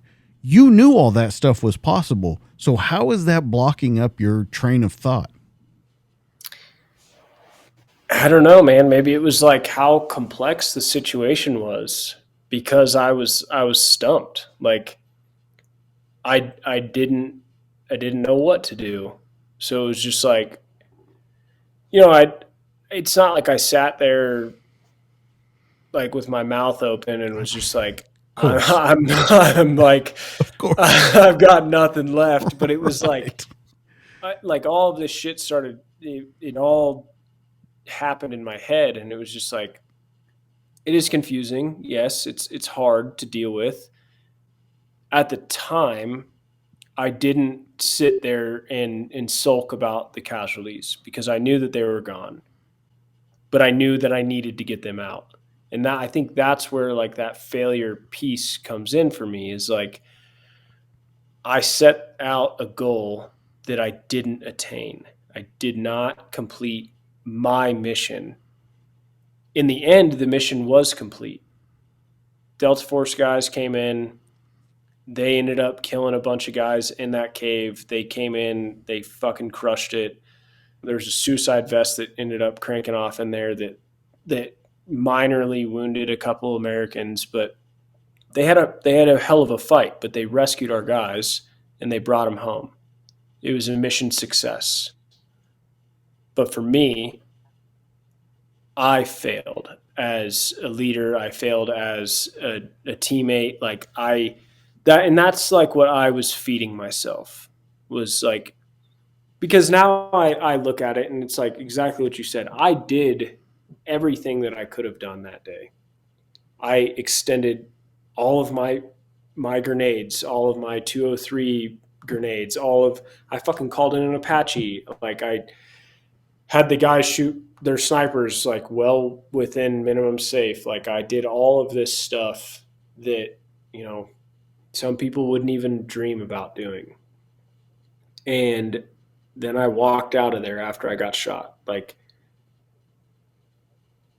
it was nothing, you know, like we all worked together to make that a successful mission. Like, and the success was bringing them home. Now it turned that recovery mission is what it turned out to be, and it was successful. Everyone else came home. Everyone came back to the States, and ultimately, you know, we ended up killing everybody out there. But yeah, it was just one of those things that like I broke down so much that it was just like I personally failed at what I was set out to do. I should have been the one to reach down there and grab them. I should have been the one to bring everybody home. That was my task. Even though I was an element leader, I wasn't even the one in charge of the team, but I felt fully responsible for these guys. Absolutely. And the reason I bring that up is because moving forward, when you come back to the United States, you're immediately in isolation when you come back. Your wife meets you, but no one from MARSOC, no one from the Marines, no one's there to glad hand you, to tell you did a good job. So here's where it's very poignant to me about your story is you leave there feeling like a failure. You come here, you have no one to tell you, you did a good job, man. You did everything you could. And so you stew for a year. We'll start with a year on you're a failure with no one telling you any different. You've got to explain to everybody listening the emotions that you go through, because all I can imagine the emotion is anger and frustration. But there's got to be more to it. And I know there's more to it now after talking to you. But you got to talk about leaving there, feeling like a failure, then getting back here and having no one to tell you differently. Yeah. And I think, you know, like I did mention, there were friends, there were people that truly cared about me that came to visit me and that would still try to help me through the situation. But I was so far gone that like, and I tried to stay sober for as long as I could, because I knew as soon as I picked up that bottle, I was fucked. There's no coming out of the dark side if I do that. So how long did you make it? 2.5 months after getting shot. It's pretty good. It's kind of a long, yeah, it was kind of a long time considering. But it was once that first surgery or second surgery failed, it was like, I'm in so much fucking pain. I've got all these other medications. Like, I'm just going to try it. I'm going to see how it does. And I was like, oh, yeah, I remember this stuff. But like, what I felt, shame, guilt, like,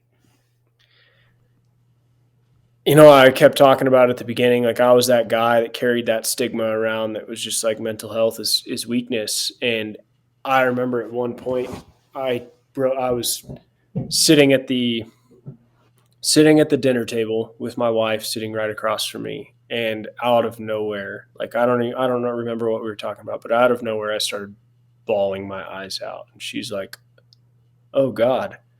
She gets up and like rubbing my shoulders, and I was like, I understand it now. Like, it's all real.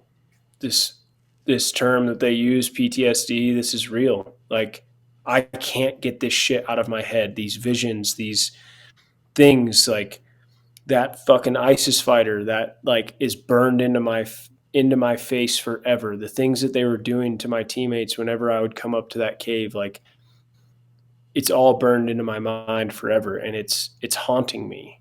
And I feel sorry for myself. I feel sick. I feel depressed and sad. And the anger was terrible, especially as soon as I picked up the bottle, because I would go fucking dark immediately. Like it's like I told myself I was drinking to slow things down so I could analyze it more. I could like be more in touch with like what happened. And it's just like I would say that every night. And I would drink every night. And it's like, but then I would get mad and I'm like, there's nothing wrong with me. Like I can drink to cope with this. It's fine. But I would treat everybody else around me like shit. And it's just like it was so unhealthy the way that it was going down. And it was like I stopped caring about once I knew, like I ended up getting this spinal cord stimulator installed in my back. So I had these wires that were running through my spine that controlled the pain in my leg. So I had this battery pack the size of a dip can inside of my back that it would get hung up on chairs all the time, like wooden chairs. It would like I couldn't even wear a belt. I couldn't wear normal pants. I couldn't wear boxers anymore. The compression was too tight around where the wires were. So all of this, like feeling sorry for myself, not being able to be physically fit anymore or doing anything fitness related anymore because it would all hurt me too bad. I started feeling so sorry for myself that was just bringing me down, bringing my family down, almost like that's why I say thank God for my wife and putting up with me or being there, like not putting up with me because she loved me. She loves me. And it was like she wanted me to get better and could see that like there's, potential to get better and was willing to work with me. And that's like I think where most kind of relationships do fail because one person is so fed up and it's just like, well, you're not going to fucking fix yourself. Well, then I'm gone. It's like, well, I'm going to be the supporting hand for you. I'm not going to be happy about the things that you do, but I'm going to be here for you. And if you want to get your head out of your ass, then let's fucking work. Let's do this thing. And, I went through a lot of hard times. And it was like, I tried to work so hard on my physical self that I realized like the physical wound is there, but like this mental piece is even more detrimental. I can't fucking focus. I can't think. I can't like do anything. I can't even be a member of society right now because all I think about is this mission. All I think about is death. Like what I should be doing. What if I would have done this? So it's like it's time to make a fucking change. And that's like when I went into the traumatic brain injury clinic again and took advantage of every single thing that they had to offer. And that was like my space. Like I went to see a psychologist, a psychiatrist, a occupational therapy, all sorts of different things. And then I find out that they've got all of these other, and so like that stuff was okay. It was helping. I could talk about it, but then it was like every single fucking time I go in there, I'm telling the story over and over again. And it's like, I don't want to tell the story anymore. I'm done with that. Like, let's move on. Let's do something else. Help me find out what the fuck is wrong with me. I know that these dudes are dead. Like, oh, what do you want me to do now? Like, how do I work on this shit? I kept seeing people come out of this art classroom all the time, making all of this cool shit. I'm like, I'm not very artistic, but I really want to try something else. Like, what is going to help me out here? And I went into her art studio one time. I was like, what is this all about? I want to do this. And so she hands me these packets, and like there's a packet of negative emotions and a single paper of positive emotions. And she tells me circle 6 emotions. So I ended up like circling a whole page of negative things and then one on the positive. And she's like, now I need you to draw them. And she hands me these 6 note cards and she says, draw them. And I'm like, okay. So it's like, I can only draw stick figures. I don't know what to do. So out of nowhere, like the one that I picked was Ultimate Sacrifice. I start drawing, and like I wanted to draw something beautiful to resemble that. And I started drawing mountains. And then all of a sudden I started drawing this dead tree. And then all of a sudden I started drawing the fucking mission. Like everything started taking over. And like before long, I started bawling my eyes out, like uncontrollably, couldn't even focus. Like I'm like doing all this stuff, and like it turns out that like it wasn't like exactly what was there, but it was what was like burning in my mind that I drew. It took me like 2.5 hours on a 4x6 note card to draw this thing because I was crying so much, and like she would come up to me and kind of just be there and talk me through some stuff. And I was just like, that was so fucking powerful. I need to come back. And I started coming back over and over again. I started getting into painting, and I started painting things that were going on in my mind or where I wanted to go with my healing and things like that. So that like became my outlet. Then I started trying all these other like holistic modalities like music therapy and yoga and meditation and breath work. And I'm like, this is where it's at. Like I feel like I'm in touch with myself. I feel like I'm becoming reborn. Like I feel fucking good rather than going and getting knocked down 2 fucking 3 steps every time in my talk therapy, or like getting prescribed another medication. And it's just like, you guys are fucking killing me here.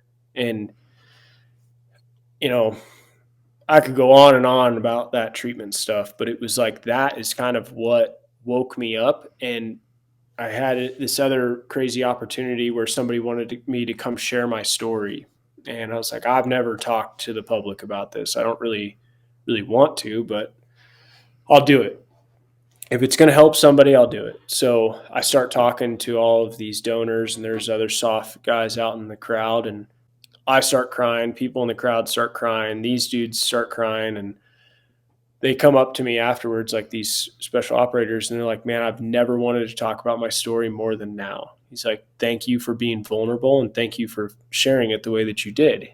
And he's like, just immediately starts talking about like what he wanted to talk to me about, his combat operations, the losses that he had, and it fucking clicked. I was like, I know what I want to do. Because at that time, like I had already been told I'm getting medically retired from the Marine Corps, and I needed to find purpose in my life, and I had nothing. I had been fucking knocked down so hard, like you're no longer a special operator, like you're done. So now like my identity was gone. What am I going to do? I wanted to stay in the soft community, but I can't be an operator. So how do I do this? And I got an idea to start a nonprofit that is going to help other soft guys kind of through their struggles, whether that be a moral, mental, or physical injury, and bring them out here to Montana, and we'll educate them on certain things that come up, and we'll give them an opportunity to share. We'll give them that safe space, that sanctuary, and then we'll take them outdoors and reconnect them with nature and have that shared camaraderie and shared healing. And I came up with this idea. I got a couple of buddies that were there with me, and was just like, let's make this happen, and let's make something to where we can give back to the community. And we set a goal, and we have been crushing it ever since then. I know I kind of just jumped around and went straight to. Here's what sticks out to me when you say that. When we were talking about when you went to Jordan and you had 6 months to skydive and scuba dive and all these different things, and you said, I could have taken that time to look around, and I was out in nature a lot and to be part of it. And to come full circle now, after you've been medically retired from the Marine Corps, and it finally clicks in your head, I need to be a part of this. I need to be at one with this. How good does it feel, and how much do you feel you've grown from this entire situation? Because if we're looking at it, you're 180 degrees a different person than you were. I don't care what anyone says. That's exactly what it is. Yeah. Having that present state of mind is honestly like bringing me into what love truly is. And I think that that's like something that I was missing in my life was love, was true love, like for myself and for others. And when I felt that after all of this shit happened to me and I started like really diving deep in, it's like, life is truly a gift. And I think that's why they call it the present, because it's a gift. Like if you can learn to truly be here and now and live in the present, like that is your gift. And if I would have just been able to implement these things, like when that crash happened and in all of those other tragic events, like if I was able to feel love and give love the way that I can now, I would have been that leader that I wanted to be. Like I was a an aggressive leader. I was the leader that I felt like I should have been. But it's like now, yeah, it's 180 degrees. I care about people. I like, it's like, you need to go take care of yourself first. This stuff can wait, because if you don't take care of yourself, your whole family could fucking perish from that. Like your family, you need love. You need somebody to focus. Like if you don't focus on yourself, who's going to be there to help you? Nobody's going to want to fucking be there to help you, because you're going to fucking push everybody else away.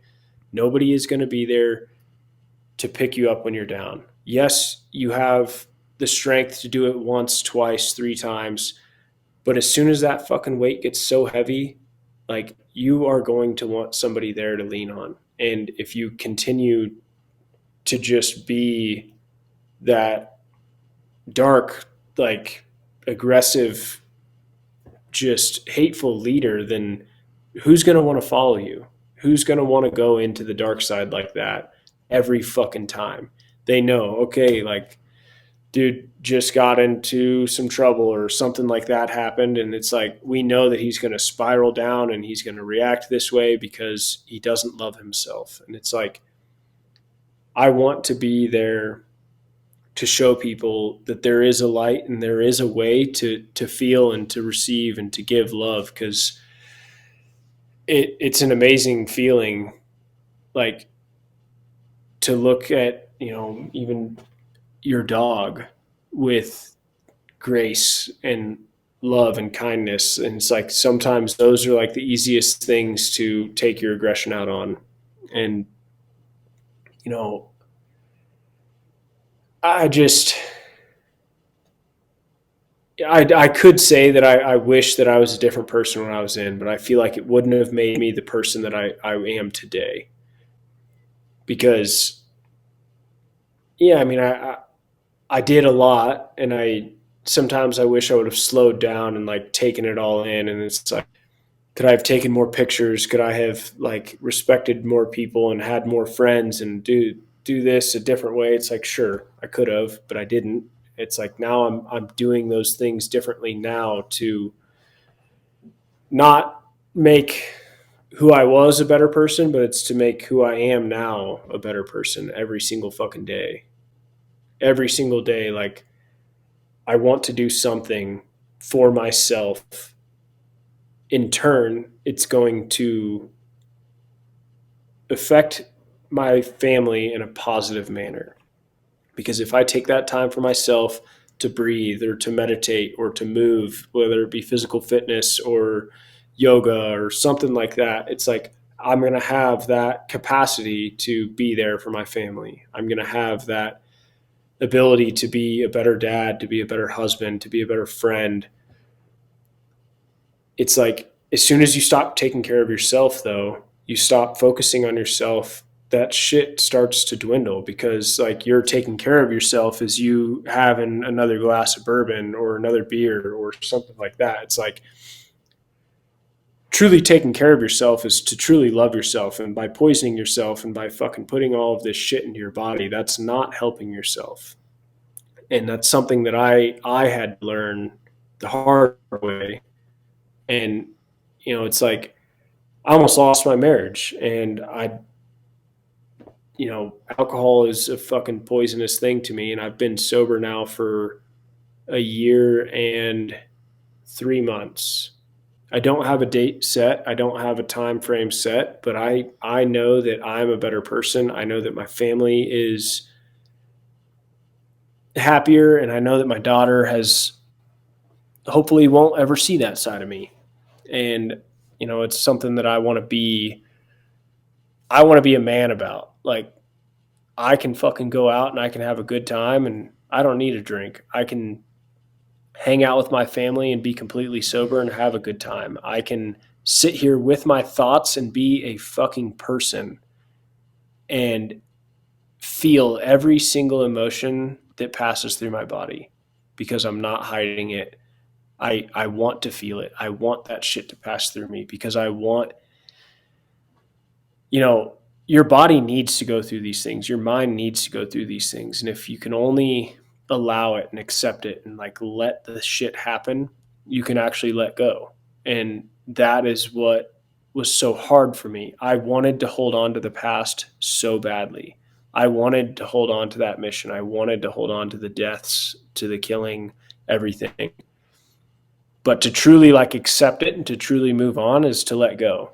It's like I don't have to forget about it. I can talk about it, but like I don't need to sit here and talk to you about it and talk to somebody else about it and really like engulf my mind into the tragedy of that day.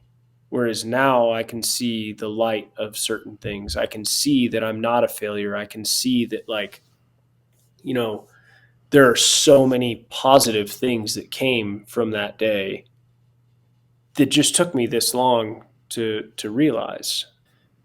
And yeah, it's just constant work. Like healing is not linear. It You ebb and flow, you start to climb, you climb, then you fall back a little bit. And it's like walking in a little avalanche chute of all of these slate rocks. It's like you're gonna fucking slip every now and then. You're probably gonna fall and bust your face every now and then too.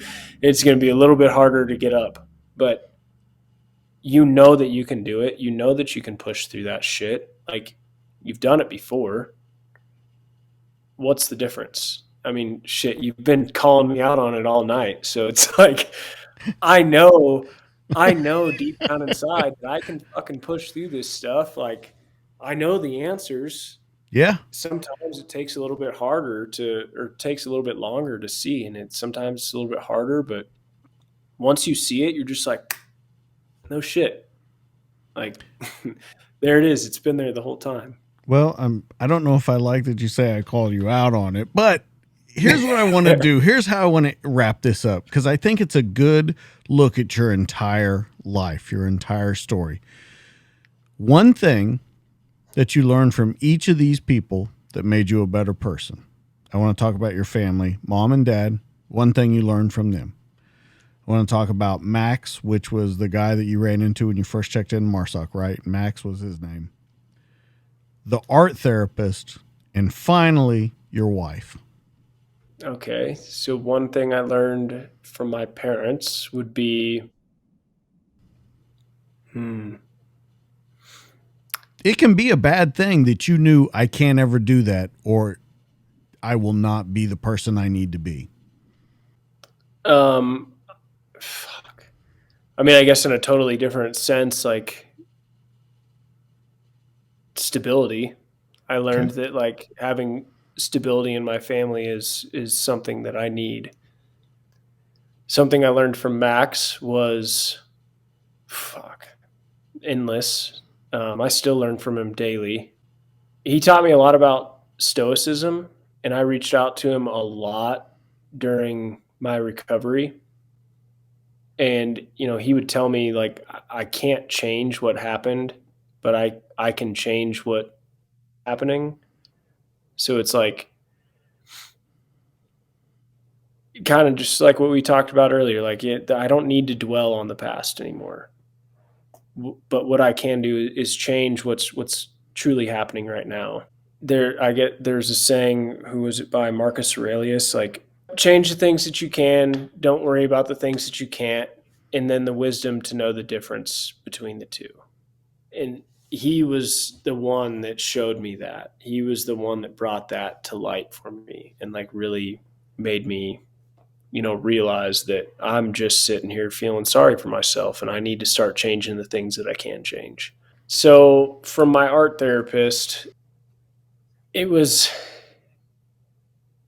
teaching me more about, like, don't always focus on the end state, because then you'll get kind of wrapped up in that and you'll try to perfect the end state before even going through the entire journey. So, like, enjoy the process, enjoy, you know, coloring outside of the lines, enjoy, you know, getting lost in something that's not ever really going to be perfect. That was what was kind of so fascinating about art, is like I wanted it to be perfect every time. So it was like if I screwed up, see me get so frustrated that I'd crinkle a piece of paper and throw it away, or like I would literally get mad in there and I'd be cussing at my paper, and she would just teach me, like, to enjoy this part. Like, don't get so wrapped up in, like, having it, you need it to be perfect right now. It's like, let's just figure out what works. Let's blend some different colors. Let's try some different things. And if it doesn't work, do it a different way the next time. So yeah, like enjoying the journey and being along for the actual ride instead of just fucking focusing on let's just get this done. What's next? And then something I've learned from my wife, boy, I mean, love is a huge one. Like, being that stuff that I was saying earlier, being able to receive and give is something that, she has done for me ever since we met. And she's truly committed to being, my partner, my sidekick. And for the longest time, I was committed to my job. It was my job first and my family second, because I had guys to protect. But really, like, I got to protect my home front. I like coming home to a cozy house. We've already got Christmas decorations up. Like, I was a fucking Grinch before because all I wanted to do was focus on work. It's like, why can't I enjoy being home and enjoying the little things? There it is right there. That's what she's taught me, is to enjoy the little things. And we actually have that quote up in our room because I would get so wrapped up in, my job and my lifestyle and who I was, what I was defined as, that I would not enjoy anything little. Like, I actually really enjoyed hanging ornaments on the tree this year with my wife and daughter. And it was those little things that are going to be a forever memory with us. It's going to be a forever tradition now. And it's like, if you can sit down and you can take a breath and you can just enjoy sitting on the couch, you can enjoy going on a little walk, like, you can enjoy simple gestures as much as her filling up my water before bed. Like, those simple things in life should not go unnoticed. Because if it does, you're just existing. You're just getting by. Like, take a step back and truly try to enjoy those things. That's what I'd have to say about that one. I think your story is awesome. I'm so glad that we got together. I want you to tell people where they can find you, where they can find the Talons Reach Foundation, how they can help out with that, other than it just being on your episode page's website, how they can actually go and make a difference in the foundation, and then everywhere they can find you social media wise. All right. Yeah, so we've got a website. It's www.talonsreachfoundation.org. There you'll find a variety of different things as far as, like, our upcoming programs that we've got coming up, upcoming fundraisers. And we just kind of wrapped up for the year, so we're still working on, really getting everything dialed in for next year. On there is what's called an Eagle application form. And Eagle is a U.S. SOF personnel. It's also a participant in our program. So if you are a SOF individual and you feel like you could use some assistance, do not be afraid to reach out and ask for help. Your story will not go unnoticed. You will be heard, and we're here to help. So submit a form, submit an application, come out and join us. If you want to volunteer, there's a volunteer form on there. You can follow us on Instagram, on LinkedIn, and Facebook. It's just talonsreachfoundation.org or just Talons Reach Foundation. And then if you want to find me personally, I have an Instagram. It is Nick Jones. Like at it is Nick Jones. I hope to get a lot more people involved in it. This is an amazing organization. Big thanks and big shout out to Chuck Ritter for putting us together, talking about this. Guys, go check it out, talonsreachfoundation.org. You can find him on Instagram. You can find him on Facebook. He's pretty much everywhere, even though he doesn't like it. So I'm sure that someone manages his social media for him. Make sure you go to the talonsreachfoundation.org and help out there when you can. Now that we've talked everywhere that we can find Nick and his organization, let's talk about where you can find me. As always, you can find me on Instagram at the DTD_podcast. You can find me on Facebook at the DTD podcast, and you can find me on YouTube where all these conversations, they're in video form. But your one-stop shop, it's dtdpodcast.net. It's got audio, video. Nick has sent me a ton of pictures of his career, of his family. He's even sent me video of the day that we were talking about. Now, you can go there, dtdpodcast.net, and you can check out everything that you need to and stay updated on this show. After you do that, let's talk about our amazing sponsors. Let's start with Mac Belts, the Mac Buckle. It consists of 100 grams of unbreakable American stainless steel, engineering, designed, assembled, and machined in the USA by USA-built machines. It's backed by a multi-generation warranty, expertly engineered to combine modern precision for rugged use.